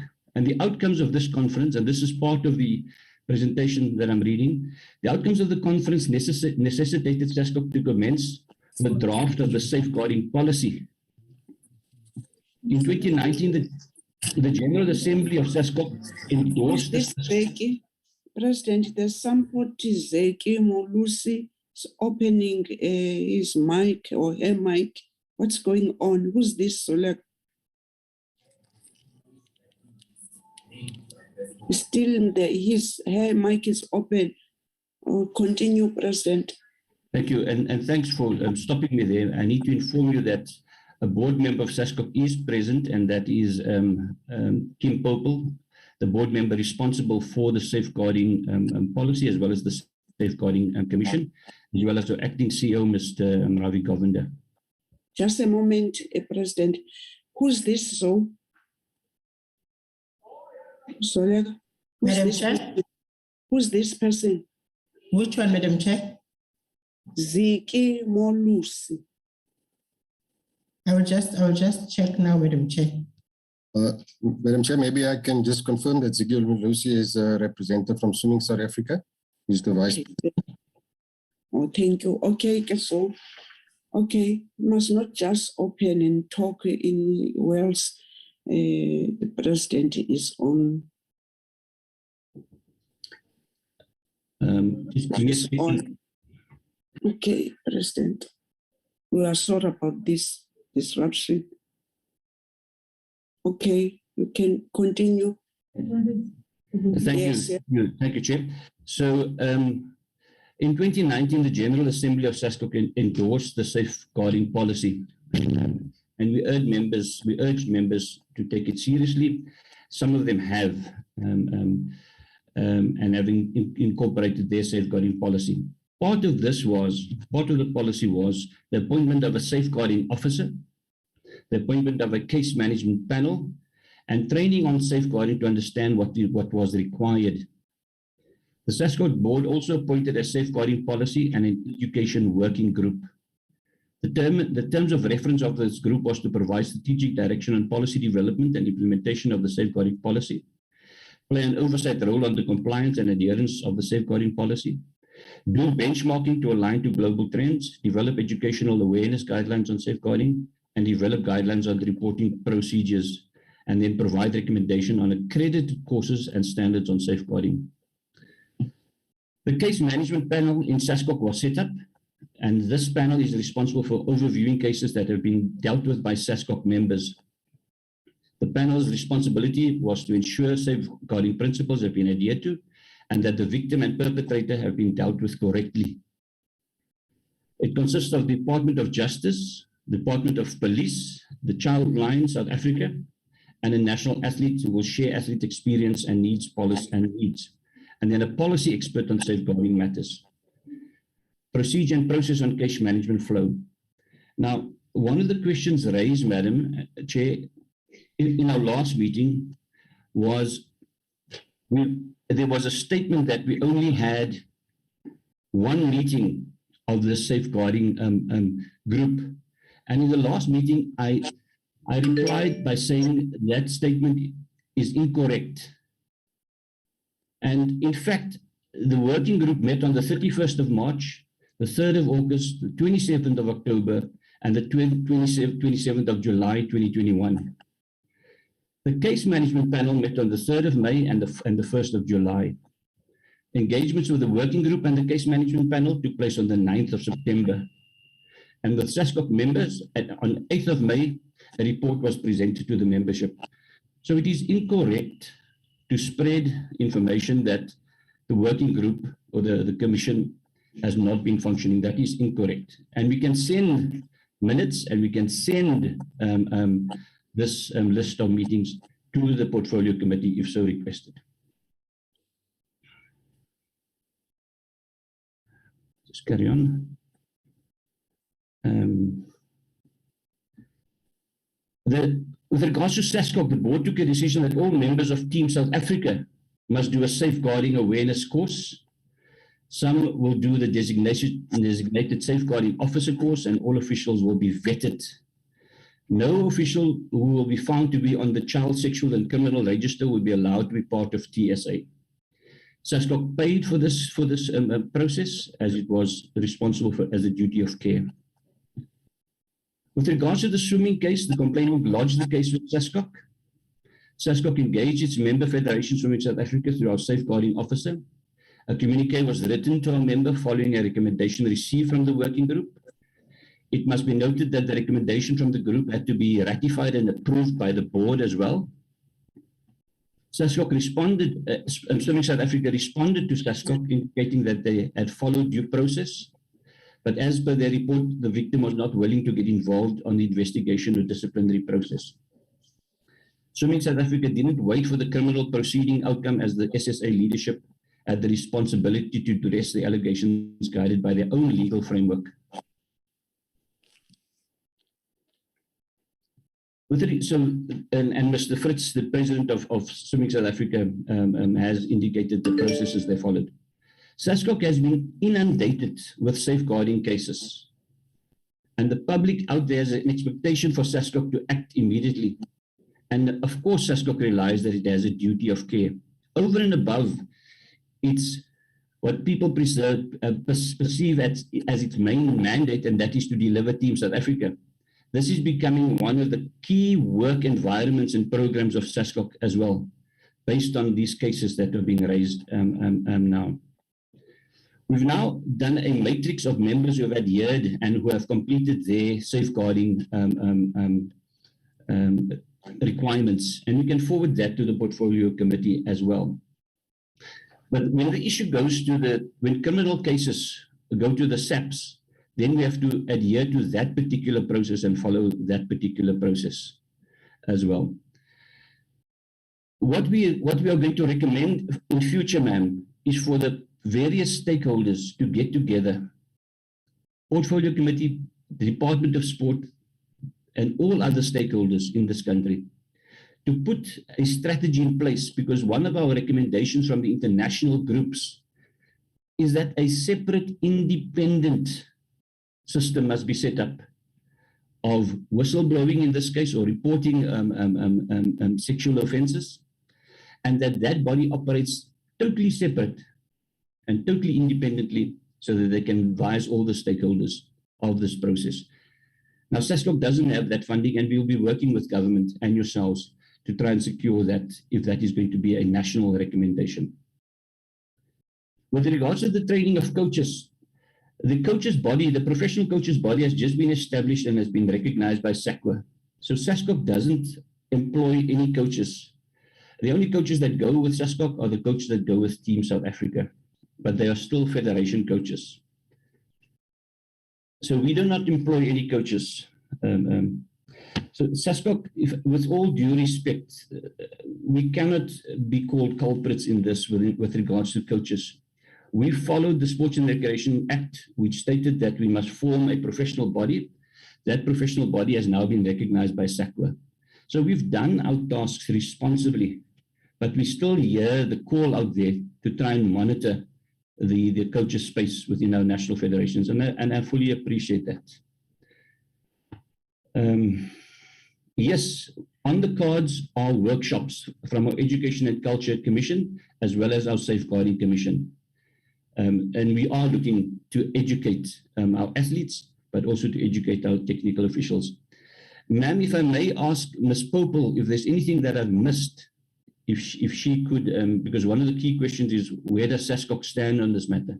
We view it very seriously, because it is, as I said at the very beginning, a scourge, a national scourge and an international scourge. So if Ms. Popel has anything to add, if I may ask your indulgence to ask her to speak, ma'am. Thank you, President, and good day, honourable members. President, thank you for that, and I'm so grateful that this this committee here today is dealing with safeguarding. We're quite aware that it's. I always talk about it as being a volcano. I'm at the tip of the ice, the tip of the volcano, and the explosion is coming. And the more we talk about it, and the more we make everyone aware, we're going to achieve that. Just to help on a few areas where our president, we didn't answer. He did mention about that independent body, and I can confirm, and I've had in discussions with SAID as well, our anti-doping, South African anti-doping. It is something that we're going to discuss with the department, and that a possible sport integrity unit of South Africa to have this independence, and then we have the legislation to give more teeth to safeguarding. So I really request that we can all get together and discuss it, and perhaps a way forward with that. A further request is that if we can speak to the Department of Social Development, when we're doing our clearances on coaches, when I say we, the national federations, which our coaches are required to do now, it is taking 18 months to get our clearance certificates, for coaches. So coaches have brought that forward to us to say, can we assist on getting those clearances out earlier, because that will assist, because we cannot wait 18 months to allow coaches to carry on with their business. It is their business. So that is a hiccup that federations have experienced. Further to that, and we can send it through, there are 28 national federations with safeguarding policies in place that have been lodged with us at SASCOC, and those are audited through our audit. We've got an audit channel within our stakeholders and membership commission and to assist. And we have set up a workshop for early January to help the federations and assist the federations that don't yet have their policies in place and submitted to us. Further to that, we're noticing that, and the one honourable member did discuss it, the implementation of policy. And we have a further workshop scheduled with experts within safeguarding in South Africa, and we're hoping to get 1 or 2 international on board as well to assist us with guiding our national federations with the implementation of the policy. And working with our Marketing and Communications Commission, we are doing a national a media awareness around safeguarding in sports, because we are also finding as safeguarding within SASCOC is we can have a top-down approach with all the policy, but how do we get to the young athletes, and not only athletes, coaches and technical officials, if they under any duress or notwithstanding, on what they can do and how do they report, where do they report to, how do they report.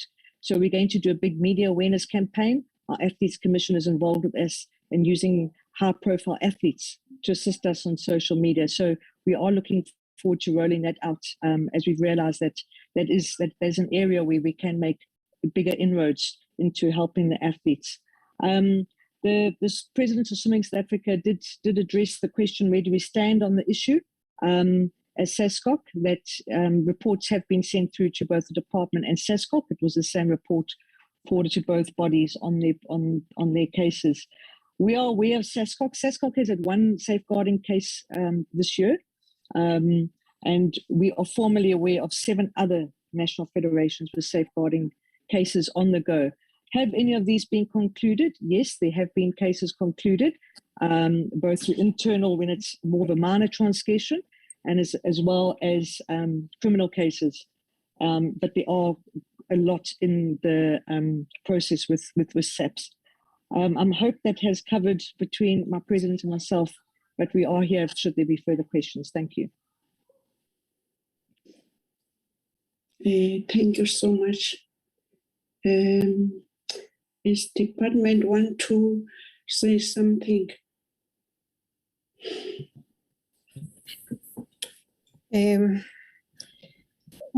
Just to greet good afternoon, Chairperson, and good afternoon, honorable members. I think Chairperson will allow me to switch off the video. My network is not that good. Indeed, Chairperson, I think it will not be proper for the department to keep quiet on this matter, even though this is a matter that even us as the department, we don't have a full picture of. But let me first do make acknowledgements of the fact that today we are really having a heavy cloud over us, starting from the incident at the Eastern Cape that took away some lives, but the heartache as well that is streaming across this meeting. I'm equally affected, Chairperson. But I must say that the matters that have been raised today are matters that the department is aware of, even though the department is also sketchy on details. One of the complainants, the department had an opportunity to speak to the complainant that he said to have withdrawn the cases pursuing to follow a criminal procedure. But I think, Chairperson, I do want to echo what the members have said, to say when there is a trend like this, it's usually a trend that has an underlying issue. If whenever, I don't want even to say complainant, allow me to say, if there is someone who feels I'm a victim somehow, because that person has come forward and later quickly the person withdraws. So it can't be just taken to that end that the persons have withdrawn. Usually there is an underlying issue that makes people to withdraw. So I am echoing the sentiment that says this is a matter that needs to be investigated. But I am equally saying we do respect the structures that have been put in place, and the department has been part of putting those structures in place. So I'm coming on that one very close to SASCOC when they were saying this is a matter that we need to collectively look at. And I would start by saying the department and the federation must start assessing this matter. I think I've heard something that I'm echoing with that say, even whilst the matter is appearing and hiding, for those that have come forward, maybe there is some kind of counseling that is needed, counseling that can also assist them to go through this passage, because it could be that they just need that for them to gather the strength they need for them to go through the passage of what they are going through. So it could be that they are just coming out and back because they need someone to support them on this trajectory. So that's one of the things, for example, that I would put forward to say in the discussions that the department would have with the federation. We may look into that. Of course, the Act, it does provide for the federation to say if this is something that they are somehow seized with, and they need the department to intervene, the minister to come on board as well, that provision is there. So those will be the things that I think between the department and the federation we need to speak about. I am today speaking on this matter as acting DG that is on a day-to-day basis, not necessarily interfacing with these matters. So I think, Chairperson, whilst I've put forward how we feel about this matter as the department, to say this is the matter that it's glaringly having something underlying that cannot be just disregarded or ignored.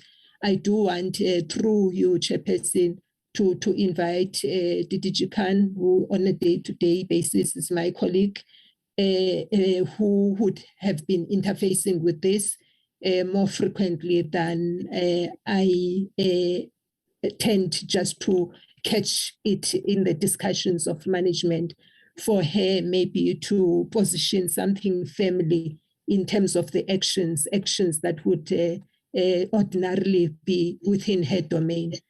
Thanks, Chairperson. Thank you, Mandy. Did you can? Thank you very much, AGG, and good morning, Chairperson.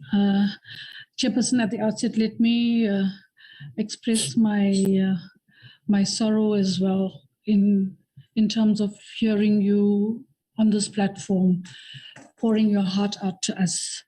It was very emotional for all of us as well. So we're really very sorry about it.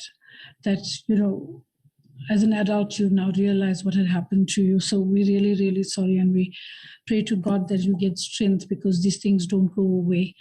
But be that as it may, Chairperson, I think AGG has indicated the instruments in the legislative framework that actually gives the minister power to intervene, because the minister may intervene, you know, in any dispute or any mismanagement or any such matter that brings sport into disrepute. And obviously following the process of ensuring that the federation ventilates the matter, and if they cannot, then where SASCOC has a role to play, and where SASCOC is unable to do that, and then the minister has a role to play. So I think that is an important thing, Madam Chair. And we, as the acting DG has said there, we have been aware of the incident by the victim, who's brought information to us.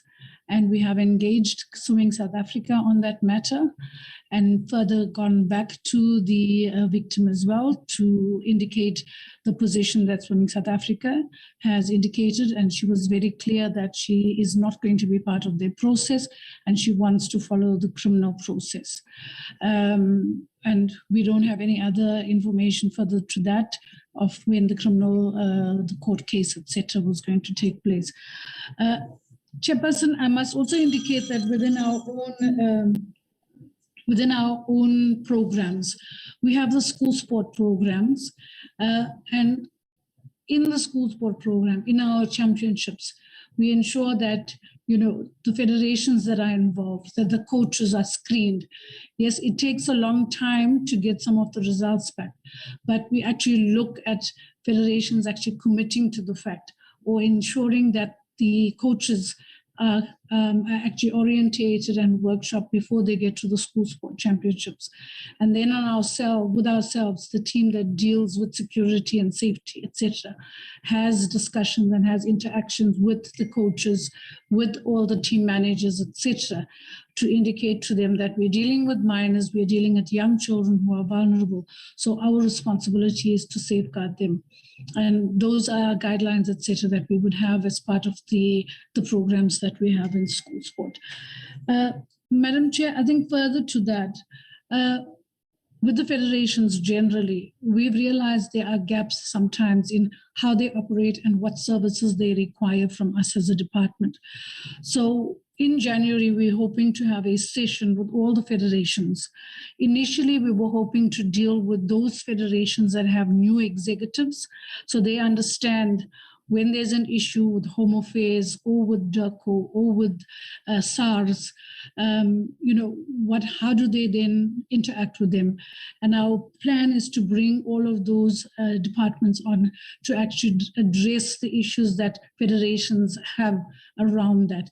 And I think within that workshop, Madam Chair, we're also hoping to bring in the SAPS, to bring in, the NGOs that deal with child safety, and our Gender Commission, etc., to actually present to this workshop as well. Madam Chair, and then we signed SLAs with the federations. When we give federations funding, there are various things that they have to adhere to. And conditions. And one of it is that they all need to have the safeguarding policy and that they need to sign off as part of SASCOC's own initiatives of getting the federations to sign on the safeguarding policy. So that is something that we put into the SLAs as well. And I think, Madam Chair, our act is also very clear that should the federations not adhere to any of the if there's been a dispute around this, if it's been referred to the minister, and if the minister makes a directive around that, and if there's a transgression around the directive, then there are penalties that they face, like not getting funding from government and having their recognition as a sports organization rejected or taken away from them. But obviously due process has to follow that. So within the Act, there are instruments that also helps us as a department, as government, to make sure that we act against any perpetrators or the federations who are not taking this seriously. Thank you very much, Madam Chair.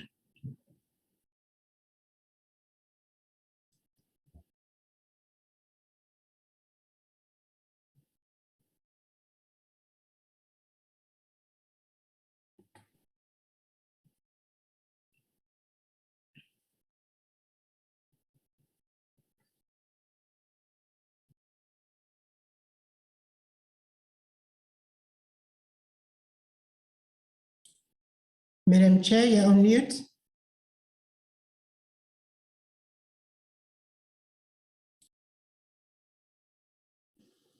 I'm saying thank you to all leaders who are here today, to honorable members of this committee. I'm just proposing that in our own meeting, let's discuss this in order that we must come with a conclusion whether we want something like a workshop or a summit with the federations, with the department, in order that we must take on. Just a moment. The DM is calling. I don't know whether you want to speak. Just a moment.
Chabu, can you take over because we cannot wait for the chairperson? So, sorry, Honorable Mhlongo. Honorable members, it was just a call from DM. We used to have another role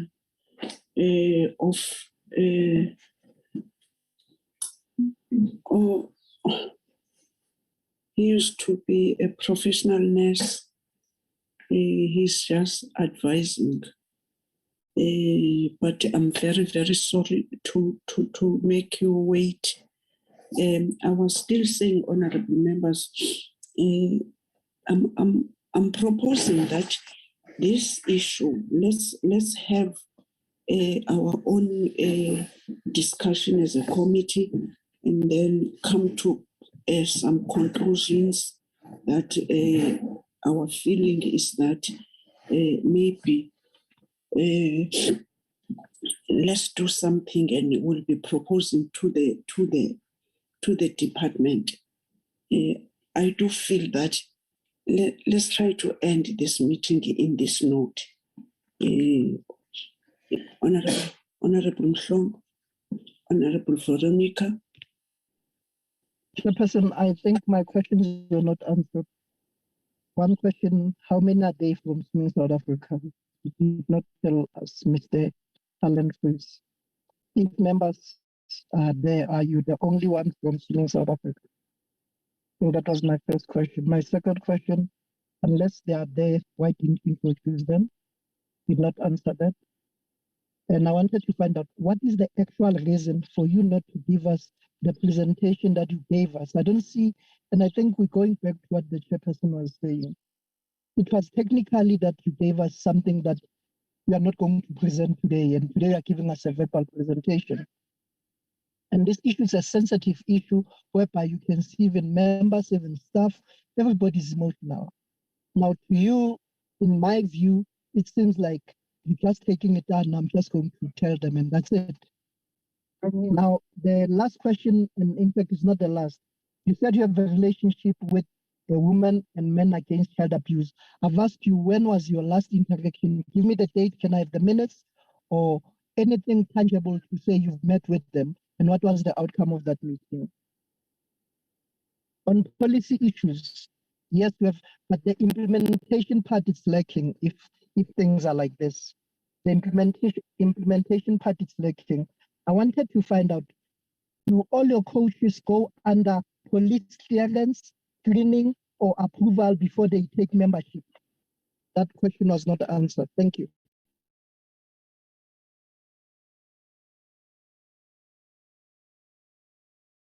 Okay, Honorable Mhlongo, I'm seeing another hand is Honorable Van Dijk and Honorable Malomani, in that order. Thank you, Chairperson. I also feel that some of my questions is not fully covered. I specifically also asked where on the website of SSA can abuse victims or alleged victims report. And I saw on the presentation from SASCOC that they mentioned that they were inundated with safeguarding matters. But I want to bring it to their attention that I did a test with various people to try and establish if there is a response from the email address on your website. And all of those were coming back, those mails. It either said the access denied or undelivered, or it was blocked. So I just wanted to bring that under your attention. And then in the chat group, I actually requested that those minutes and the date of the meetings that we can be presented with those, it was mentioned by the Mr. Hendricks that those meetings did take place. And I'm not sure if I heard that Ms. Popel said that there were indeed just one meeting of the working group. If they can just sort that out between them and give us the correct information. And then with regards to the disciplinary inquiry, I want to bring it to your attention. Question under summary conclusion, slide 5. You state that the committee will appreciate that SSA cannot conduct a disciplinary inquiry nor affect the rights of SSA member based on speculation and unsubstantiated allegations. I want to know on what grounds was that said? Because in the first place, when someone indicates that they don't want the disciplinary, it is because this matter was put forward as a criminal matter, and I don't think federations are qualified to run criminal investigations. So, and should rather protect the victims. And I also, from the communication that I have, I saw that you only called Wade and 2 other people for testimonies. Why not Ron Andrews? Then also on the same topic, I want to say that you mentioned 3 cases, but what about Anthony Rocky's versus the John Wright case? Why was that excluded? And also, I saw that you mentioned or had a lot of details on the 2nd and 3rd matters, but say that you're unaware of status of a prominent case like Wade's, the first matter, under first matter, slide 3. And you also state there that in the criminal, nothing has been reported. But then I want to ask, like my colleagues, have you checked with the MPA? Because if you did check, you would have known that this case is now with the High Court D55/21 for a decision. And it's also a blatant lie that you don't know of this, because this report of yours, this specifically the Goldman report, is all about this case. And there was a criminal case that you know of. I myself also have written to SSA and SASCOC. There was also a prior request that was refused, and even the appeal didn't. So I think there was also a letter written to the department, to Ms. Khan, that referred it to SSA. So to say that you're not up to date with this case is not a true reflection. And I also want to ask from you, what support has been given to alleged victims of harassment and abuse in SSA? In the 2nd and the 3rd matter, has SSA ever contacted either of the complainants? Because neither has been resolved, and the one matter has been dealt through an attorney in Durban and the other in Pretoria. But we want to know, did you actually approach these victims? Thank you. Honorable Malomani. Thank you. Thank you, Chairperson. I think your view, if we have listened correctly to you, you were actually advising us to say there's nothing that we can get. As they are presenting now, they're saying because these cases, they are not resolved, the others are in the hands of the police, so they cannot do anything to jeopardize with this matters. My view was to support you to say, as a committee, because we've got the right to do our own oversight on this issue, I'm proposing that we have our own meeting, discuss this issue so that we can come with a way forward of our own, so that what we can do next, so that we can take a proper way forward. Whether do we invite, what do we do, what are we supposed to do? Because this matter, it can be a matter, because yes, today it's Swimming South Africa that is presenting. It could happen all the federation, they have this same thing. I propose that we deal with this matter as a committee so that we come up with a proper way forward, because there is nothing that we are going to get here. But I'm also glad to say the department has agreed to say it's true that they need to continue or to support the victims. So I'm urging the department to quickly do so. SASCOC, as a belief to extra, please give them a support. This thing is not just an issue. It will affect a person from 12 years until 30 something or 50 years. This thing is not a simple thing to forget. It needs a supportive way from even the family itself, not only the victims, even the family itself. It needs support. Thank you, Chair. Thank you, Honorable Maloman. Please, honorable members, don't write this thing which we are writing. We all know that we are doing oversight. By anyone who's contributing is contributing because he or she is doing his or her oversight. Let's not do this. Let's be our good selves and we must agree on any issue that we want to do. But I'm saying that now let's give it to Swimming South Africa, that they are saying, honorable members, you didn't respond to their questions. I'm reserving what I'm seeing why you can't respond to their questions. That's why I was asking something which now, if I can give you your last round to respond to the members. Thank you, Madam Chair. First speaker was breaking up quite badly, so I'm going to try my best and interpret what he was saying. He was asking how many, just correct me if I'm wrong, how many executive members are in this meeting from Swimming of South Africa. There are 3 executive members, myself, Ziggy Malusi, who are the official delegates to this, and there's Peter Thompson. The second one I couldn't get in terms of the presentation. I assume that the member was saying that I'm not presenting what's on the presentation. I was trying to use the presentation and give you a little bit more detail. It's not possible always to put every word in a presentation, but I can assure you I've gone through page by page on the presentation, and what I've given you is the presentation itself. The third one in retail, I couldn't hear that at all. Relation, I just heard the policy implementation that we are failing. We can assure you, Swimming South Africa is one of the first federations that had a policy on child protection. And we are continuously working in this area. And I think the question with above could have related to the safeguarding organization. We don't work with the safeguarding organization. There are many, there's at least 7 safeguarding organizations, and we don't work with the specific one that you've referred to. Then the last one on police clearance, I couldn't get that at all. Then I would go to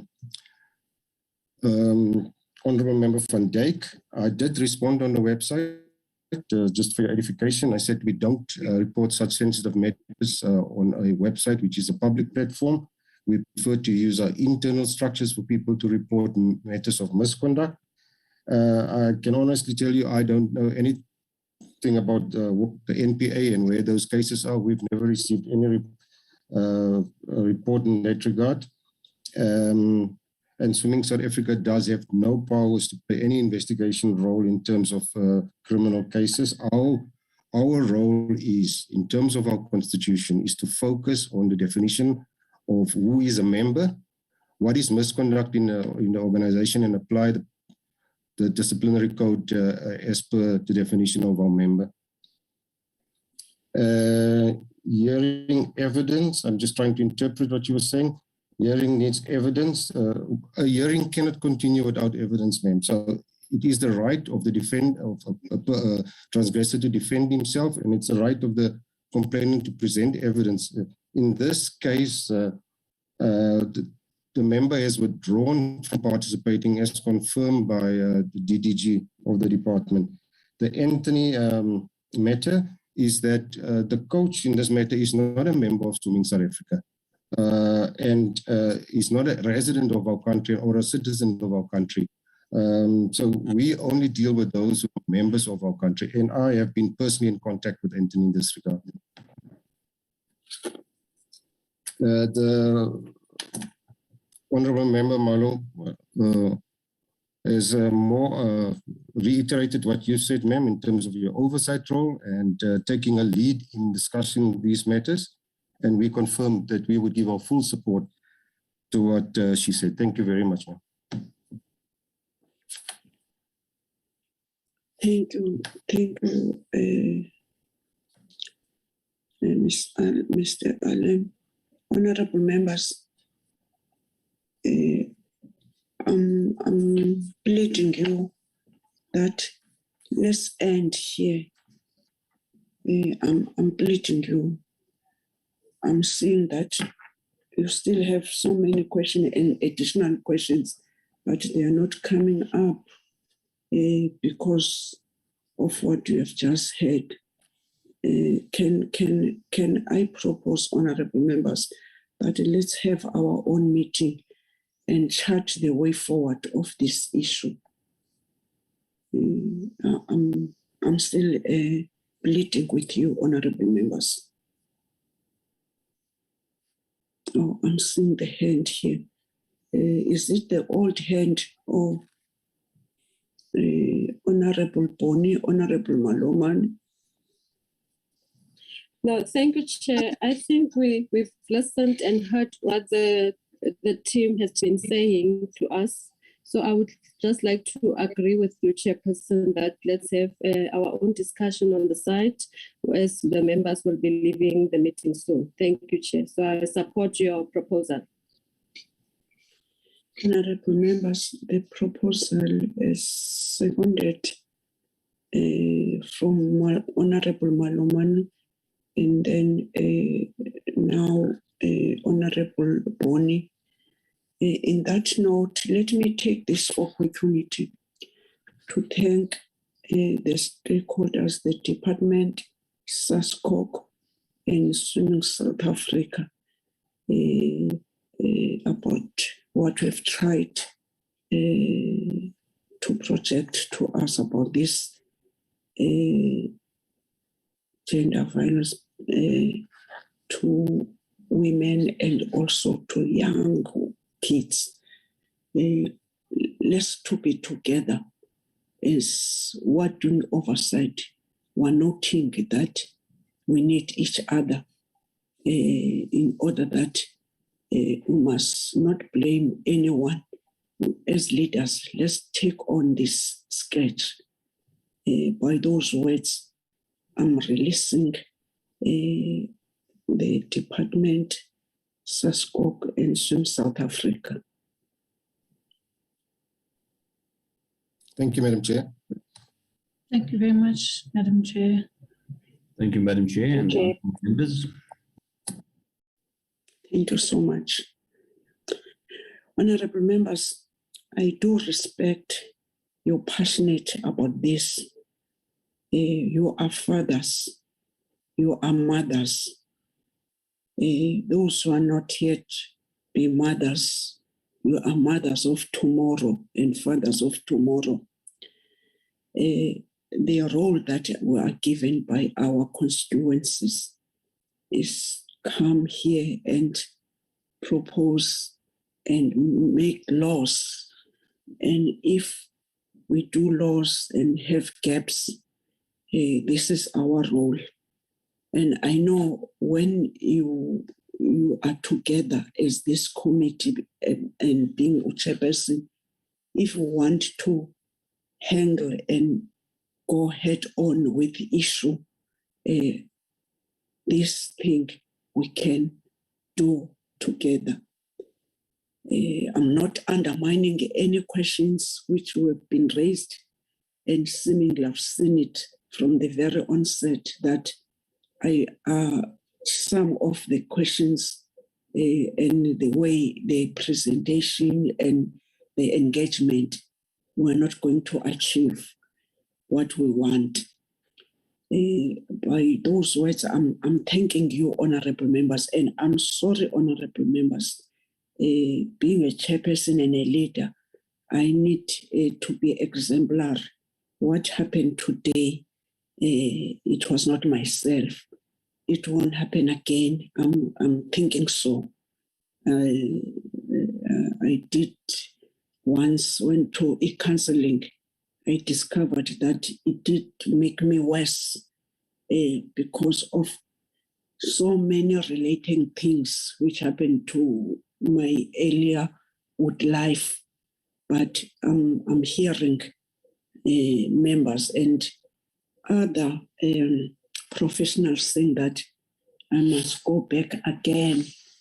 I must tell you that whilst I was answering the phone, Honorable DDM wanted that I must just take a nap even for 2 hours, but I didn't want to just vanish whilst we were still in here. Let's go to the next item, which are minutes. So,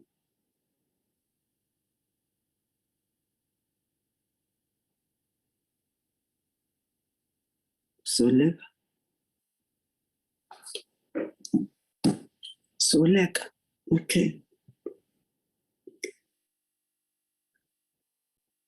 Honorable members, I'm presenting these minutes that you must acknowledge and adopt them. This set of minutes, 1st December. Chairperson? Oh, you don't talk. Yes, Honorable Mshu. Chair, these minutes came on 2020 last night. And I because of fairness and justice, and presidency that we've said we must set it for ourselves. And there must be consistency. I don't think we have to adopt these minutes. Thank you. Yeah, but we are being cut whilst we are speaking. Honorable members, we did hear Honorable Mshongo. Yeah. Yes, Honorable Member. Yes, Honorable Dennis. Chairperson, I'm just confirming the 30th November, has that been signed off? I'm just a bit lost now. Minutes of the 30th November. So, can you handle these questions? Not yet, Madam Chair. The reason I forwarded these minutes, it was because they were ready and it is our last meeting. So I wanted us to try and maybe adopt them before we go on recess. Thank you very much, Chair. This is the response, Honorable members. Chairperson? Honorable Dennis and Honorable Mhlongo. Okay, may I ask then that the minutes of the 30th of November be placed on the screen, that we work on that, and then we can deal with the 1st of December, sorry. Yes, because they've been with us for a long time, those minutes of 30th November.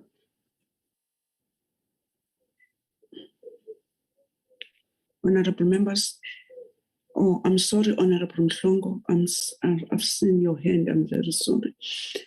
Honorable Mhlongo. Chairperson, I still maintain that we're not accepting or not dealing with the minutes stated the first. Irrespective that we're going for a recess, we'll adopt them when we come back. Thank you very much because of consistency and the precedence that So Okay, noted, Honorable Mhlongo. Let's now deal with those of 30th November. We've noted your concern. Honorable members, so 30th November, yes.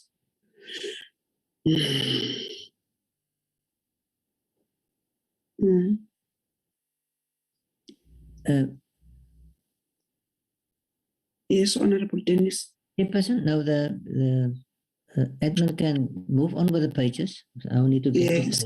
to page 10.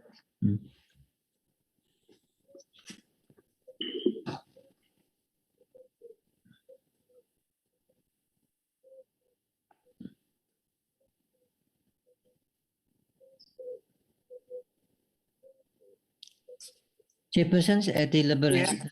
Sorry, Chairperson at deliberations. Yes. The paragraph just before number 7, the responses, the very last paragraph, I would say. Go back to the very last paragraph. That one, the very last paragraph, the sentence before the committee. There's, I read that SESCOG. So now I'm just trying to get my.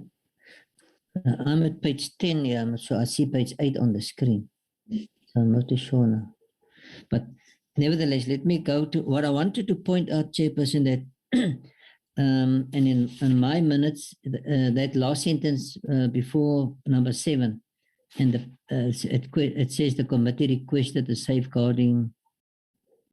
That is the last, But the paragraph before that indicates about SESCOG received 6 million from the National Lottery Council. Now, the point I wanted to raise was I see 6 million I don't see it here on the screen now, but in my minutes, I see that there's a reference to a 6 million, and then under 7, under point 7 to 4, the 7th paragraph, the figure is 5 million. Now, I just wanted to bring that to the attention of that's a figure of 6 million mentioned and a figure of 5 million. Which one is the correct one that we received from the National Lottery Council for the support of the Olympics? For 6 million. Excuse me, Mr. Joseph, what page is that you are referring to? Is something which you are not written in your final minutes, which was raised through SASCOC when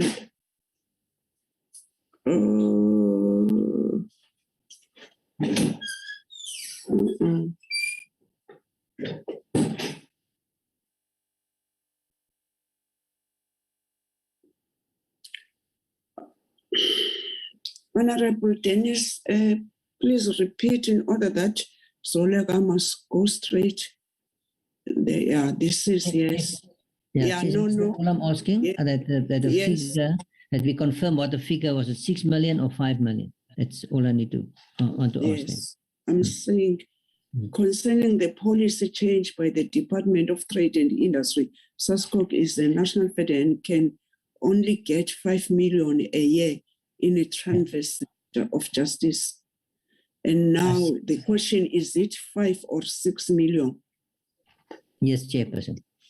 Fiona. Thank you, Madam Chair. Yes. SASCOG received 6 million, but the policy says that national federations should receive 5 million, but they gave SASCOG 6 million. Okay, now I understand. They received a million more than what the policy was saying. Yes. Okay, that's clear. That's clear. Thank you, Chairperson. I understand that now. Yes. Go down. Chairperson. Honorable Mhlongo. I think we have to correct that paragraph. In other words, it must be stated clearly that they were supposed to million as per the status, but the 6 million I think we have to Honorable Mhlongo, we have a serious problem of concerning connection. policy change department, that one. Yeah. Honorable Mhlongo, you are having a serious problem in connection. But did you hear what is Honorable Mhlongo wanting to say? No, Madam Chair, I'll ask you to write it down for me. Okay, you must write down, and then I'm suspect, go down.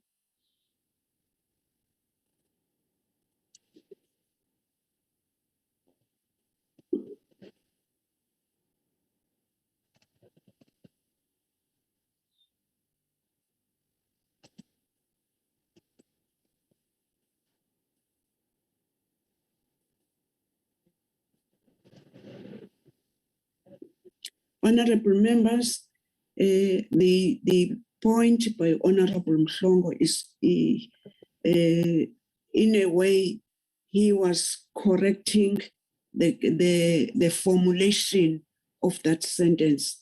I'm suspecting we can agree that when is given to Uzo, the minutes will be okay. I'm proposing that we must adopt these minutes, honorable members.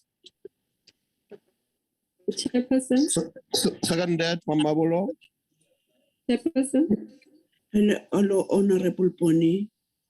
No, thank you, Chair. My hand was up. I'm sorry. Regarding the minutes, I want to take if they can go up where it talks to opening and welcoming.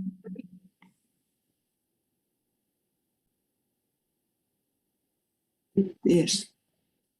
Yeah, I think that something needs to be corrected, Chair, because it's opening and welcoming remarks by the chairperson. But when you read the minutes there, it sounds like there was a discussion in terms of it's not indicating to say that the chairperson raised this, the chairperson raised this. So it appears like there were people also talking in between. So I think the team just to correct that for us and put it in a perspective that will say that these were the inputs or remarks by the chairperson when opening the meeting. And then there's a also still under the opening, I think is the first sentence, the first line there, where it says the chairperson warned the committee to be careful, to take care of themselves. I think that word also warn us maybe to encourage. Yeah, we can just change the wording there. Yeah, not to warn. Yeah, and then if we go down under the DSEC overview, I don't see the page. I just took the headings that says DSEC overview. There it talks about SASCOG still to submit compliance documents for April to September 2021, but there is no time frame. I'm not sure if the team did get that. It will be important because we are going to a new year, so we're not sure when they will still submit that compliance documents. And then under the SASCOG briefing,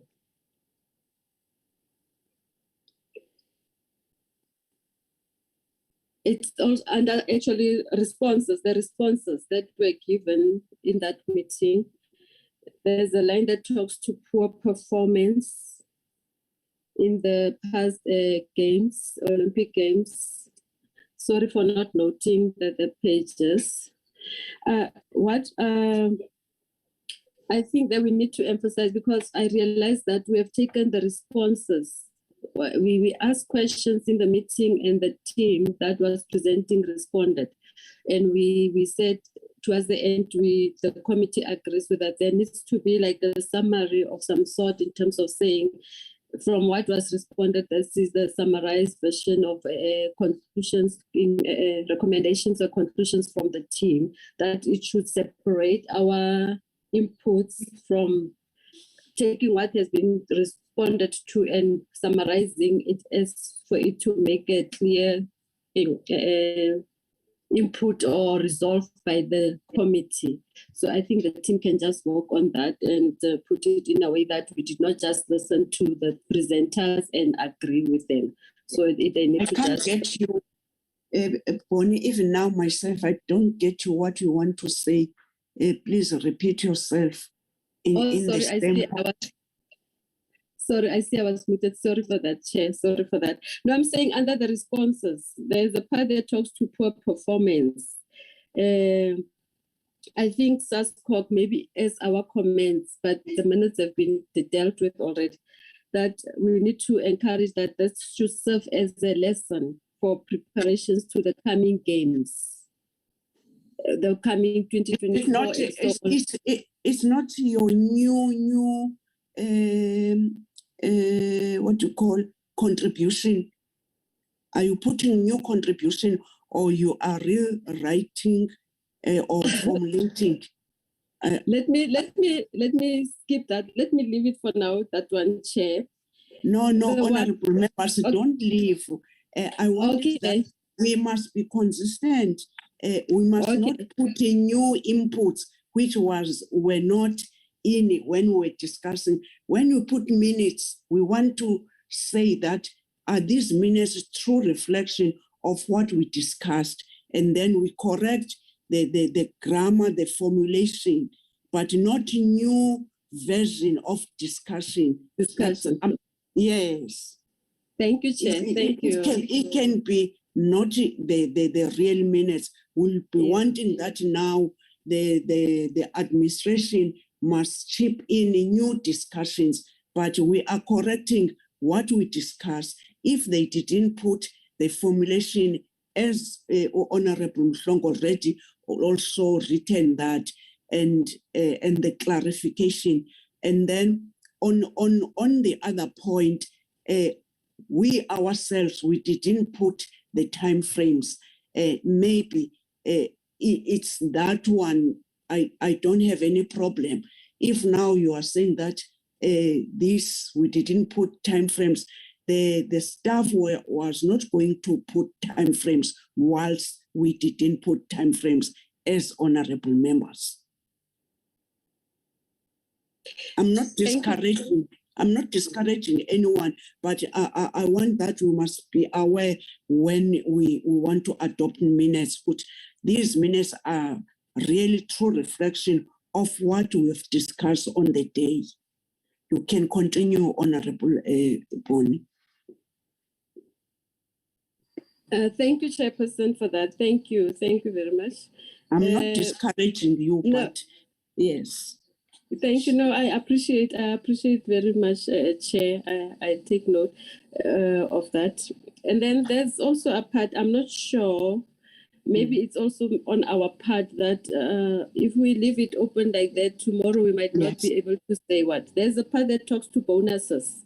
I'm not sure in terms of capturing, did the team maybe record. Which page? Which paragraph, Honorable? Under responses, that talks to paying of bonuses by SASCOG. You get that, it's so.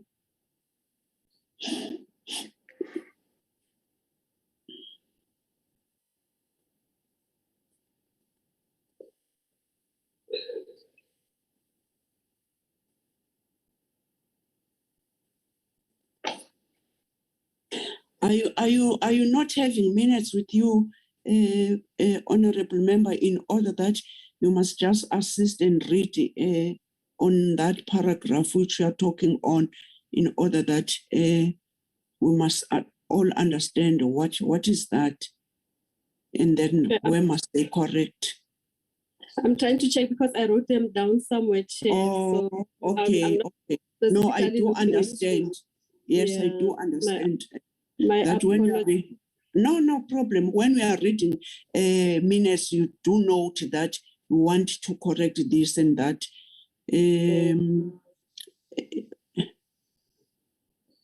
Because now we are not having minutes.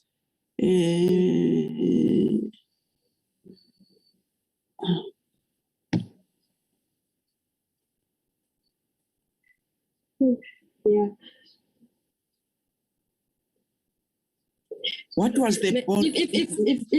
If I may proceed, Chair, sorry for that. No, tell us what was that issue about bonuses of SASCOG? Yeah, I was saying if we maybe omitted to capture it fully in our decision, it might come back tomorrow because in the minutes it just say paying of bonuses. They are looking into that. And it's not saying whether is it for the board members or for the employees of SASCOG. So maybe in future we need just to capture that when we have them again in the platform, to just clarify to us so that our minutes are clear in terms of who will be getting the bonuses. Yeah. Thank you, Chair. Honorable members, there are these corrections, Honorable Rachel Adams, that the office is noting, or I'm saying the funds were then channeled through the sport trust.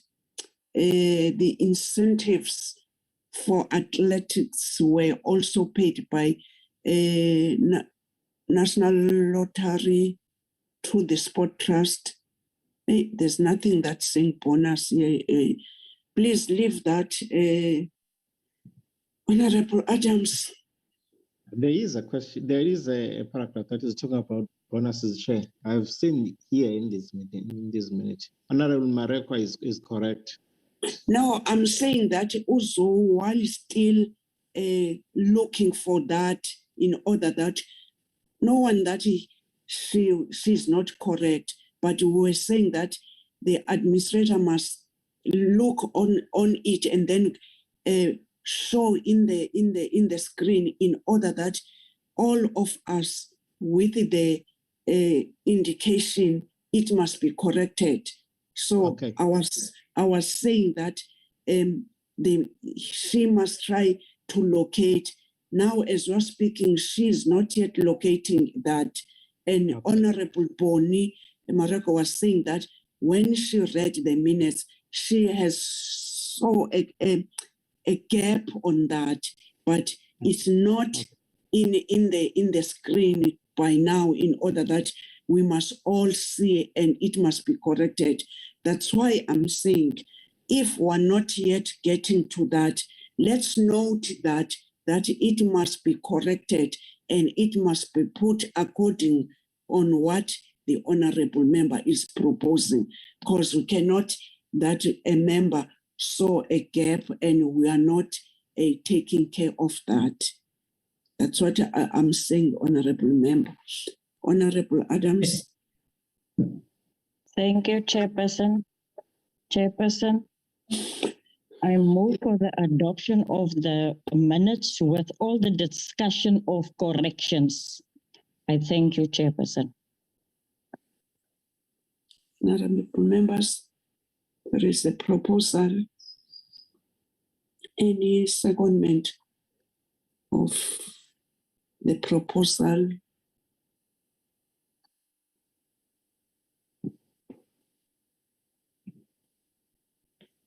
There you are, honorable members. You are not showing your hands, you are not saying anything. Yes.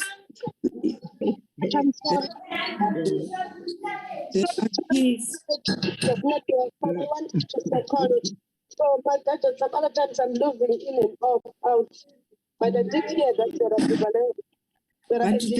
there are many people are talking behind you, kids and people, Honorable Maloman.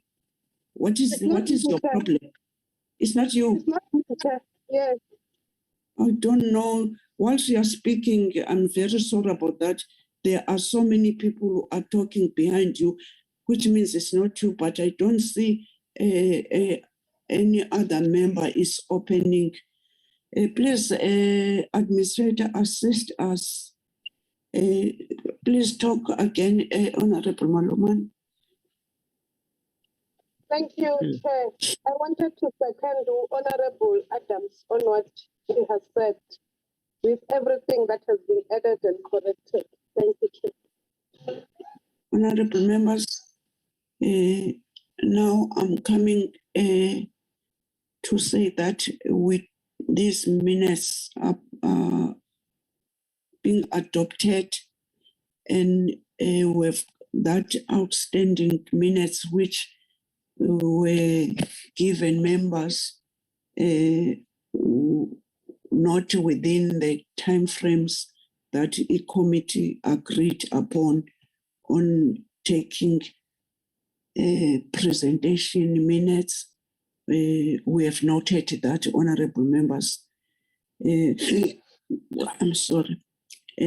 Honorable members can also again saying that this discussion of that we've ended it in a not in a bad note that the Parliament is doing and trying to protect the children of this country. And now when as this committee, loving sport people of South Africa, parents taking their kids to go and play, and there are those, not all, those animal men who will be seeing kids being their woman, that they must rape them, they must do horrible things. I'm appreciating that this committee won't let this thing go down. Honorable members, I'm suspecting coming back in our, even if not coming back, I'm suspecting before we rise, we can submit proposal. How can we handle this as a committee to our administrators in order that we must propose something very drastically and urgently to have is either summit or workshop that we must call a department, federation through SASCOC in order that we must take on this sketch of violence against our children. That's my proposal, honorable members. I do want you to reflect on what I'm saying. Thank you, honorable members.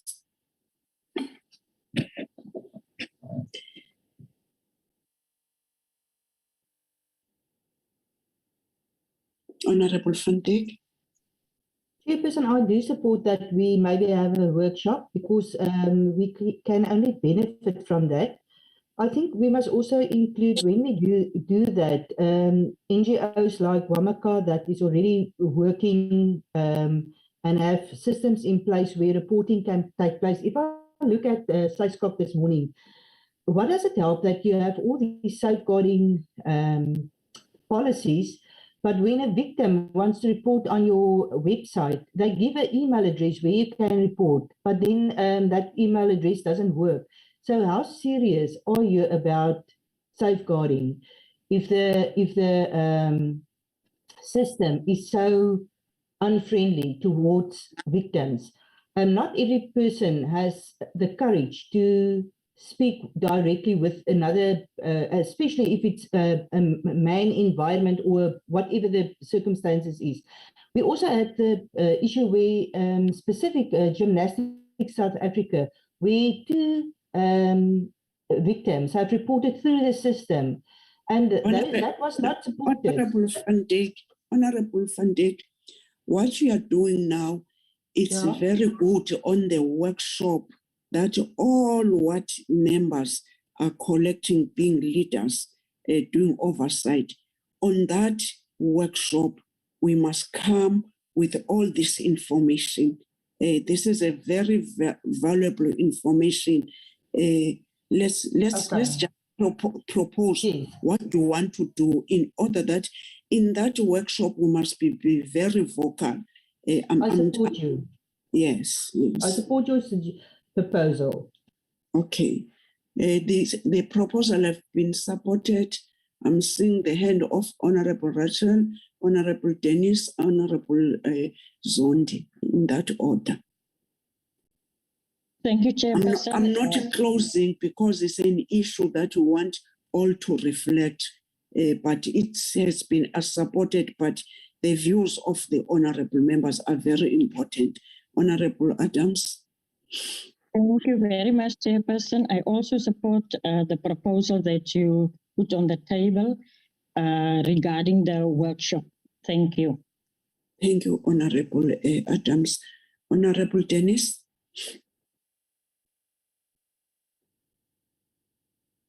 Thank you, Chairperson. Thank you, Chairperson, for the opportunity. As the previous members have spoken, I do give my support to a workshop or seminar or some event that we focus on this. But I also want to encourage the chair, through you, Chair, to make a media statement on behalf of this committee as to our contribution that we want to make for these issues that the country is grappling with, that you do that. And then I want to, in my closing part of this meeting, Chair, thank you for your leadership and particularly the opening remarks you are making in every meeting, Chairperson, encouraging us, summing up what's going on in the country and internationally in the sports fraternity and the health issues. I appreciate all that, and it's good to read it in a minute as well, your opening remarks. Thank you for your leadership and all the members and particularly the staff that's supporting us so well throughout the year and the department. Thank you, Chairperson. Thank you, Honorable Dennis. Honorable Sondi. Thanks, Chair. The proposal is necessary and supported, Chair. Thanks. Yeah, with this amendment, it must be submitted. I'm suspecting is a correct name. Thank you, Honorable Zondi. Honorable Boni. No, thank you, Chair. I was also supporting the move for the workshop. Maybe it will assist us going forward. Thank you, Chair. Maybe also to talk, the issue around the bonuses is under bullet point 14 under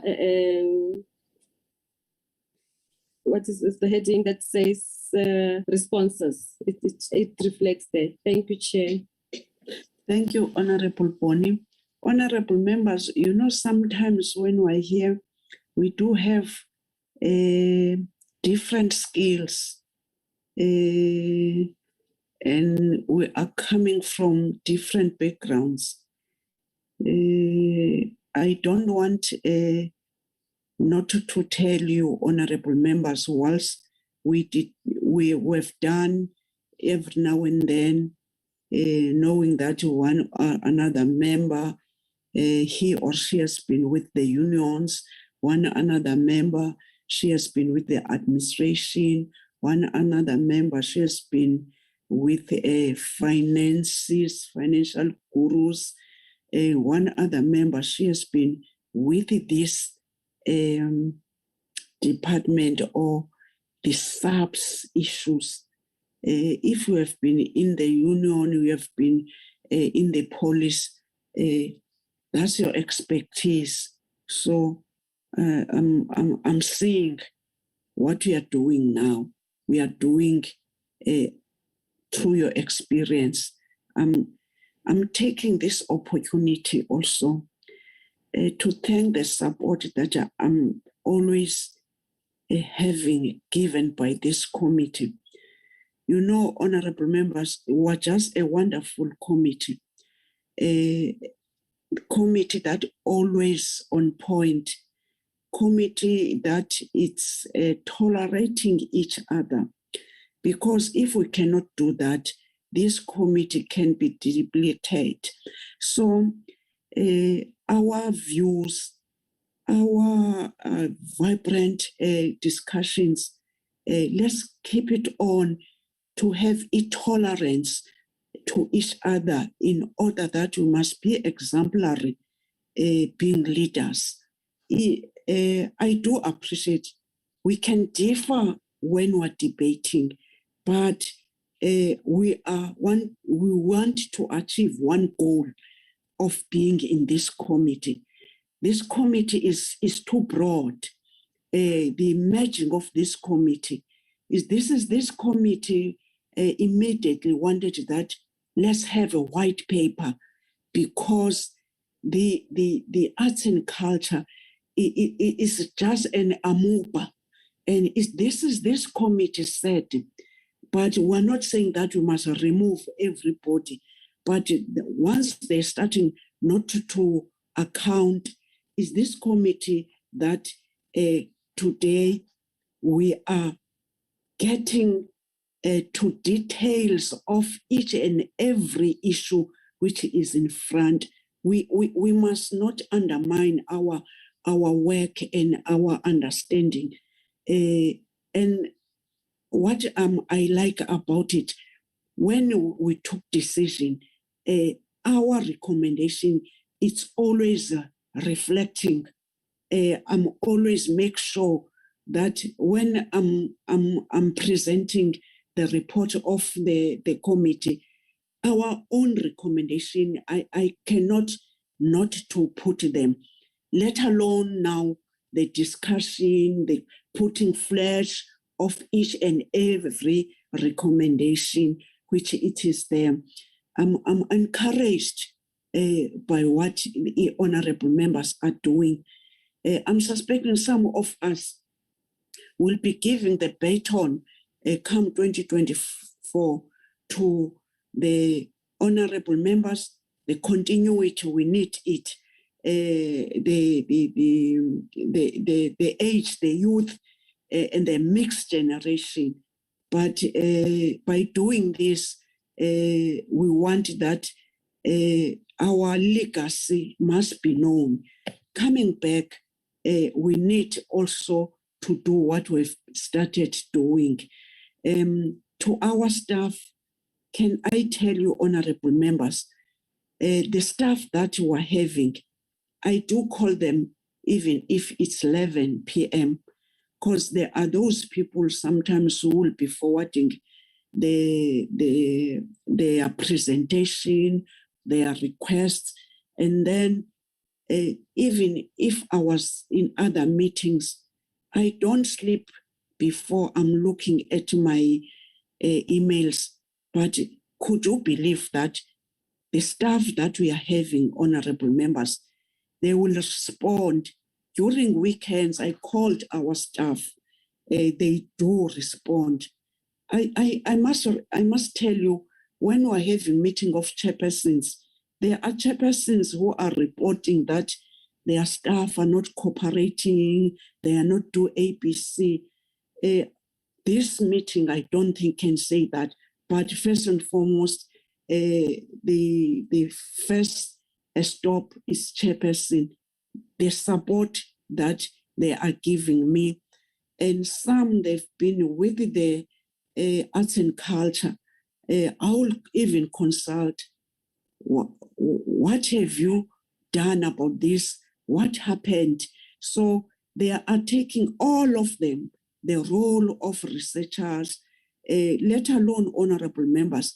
This is very crippling, this thing that we are not yet having the replacement or the content advisor. Parliament is fumbling on this issue.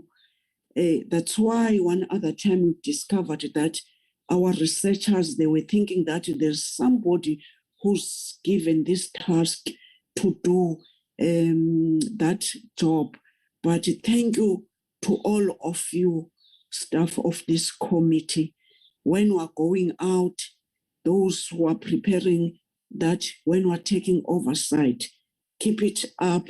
I'm suspecting we'll be doing more oversight because of challenges that we are seeing. Let's take care of ourselves first and foremost, and of our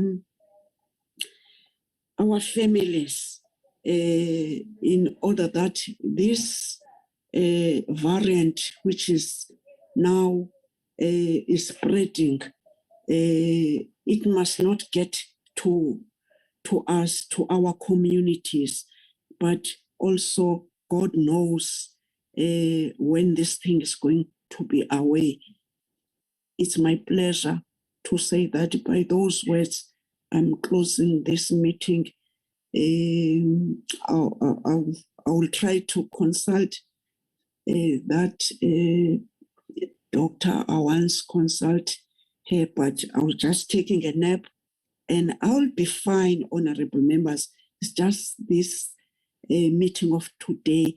It was touching. I was praying all these days that when it comes to 4, I must be very strong, because I was feeling about kids that are getting this experience. But I do appreciate the encouragement of you, honorable members. Please take care. Now the meeting is closed. Very happy to see the smile on the face. Thank you, Chairperson. All of the best, everybody. And the Thank staff you. and all the members. Merry Christmas. Thank you, Merry Chair. Christmas to you, my And colleagues. Happy New Year. To you all, Merry Merry Christmas. Christmas, my son and my new daughter. Yeah, lwena mhlongo re atla kwa Soweto re to bra nama mhlongo. Okay, I will do that. I will join you and Mhlongo to do that braai. Yeah, let's go and vote for the extortion of land without compensation in the afternoon. It's going to be a good debate, that one. Bye, honorable members. Bye, Chair. All the best. Bye, Bye. Chair. Thank you for the smile. Thank you for the smile, Chair. Thank you, Bonnie. Thank you, Bonnie. Bye, Chair. Bye, comrades. Bye. Bye, Comrade Bonnie and everyone else. Bye, Comrade Adams. Enjoy your festive, everybody. You too.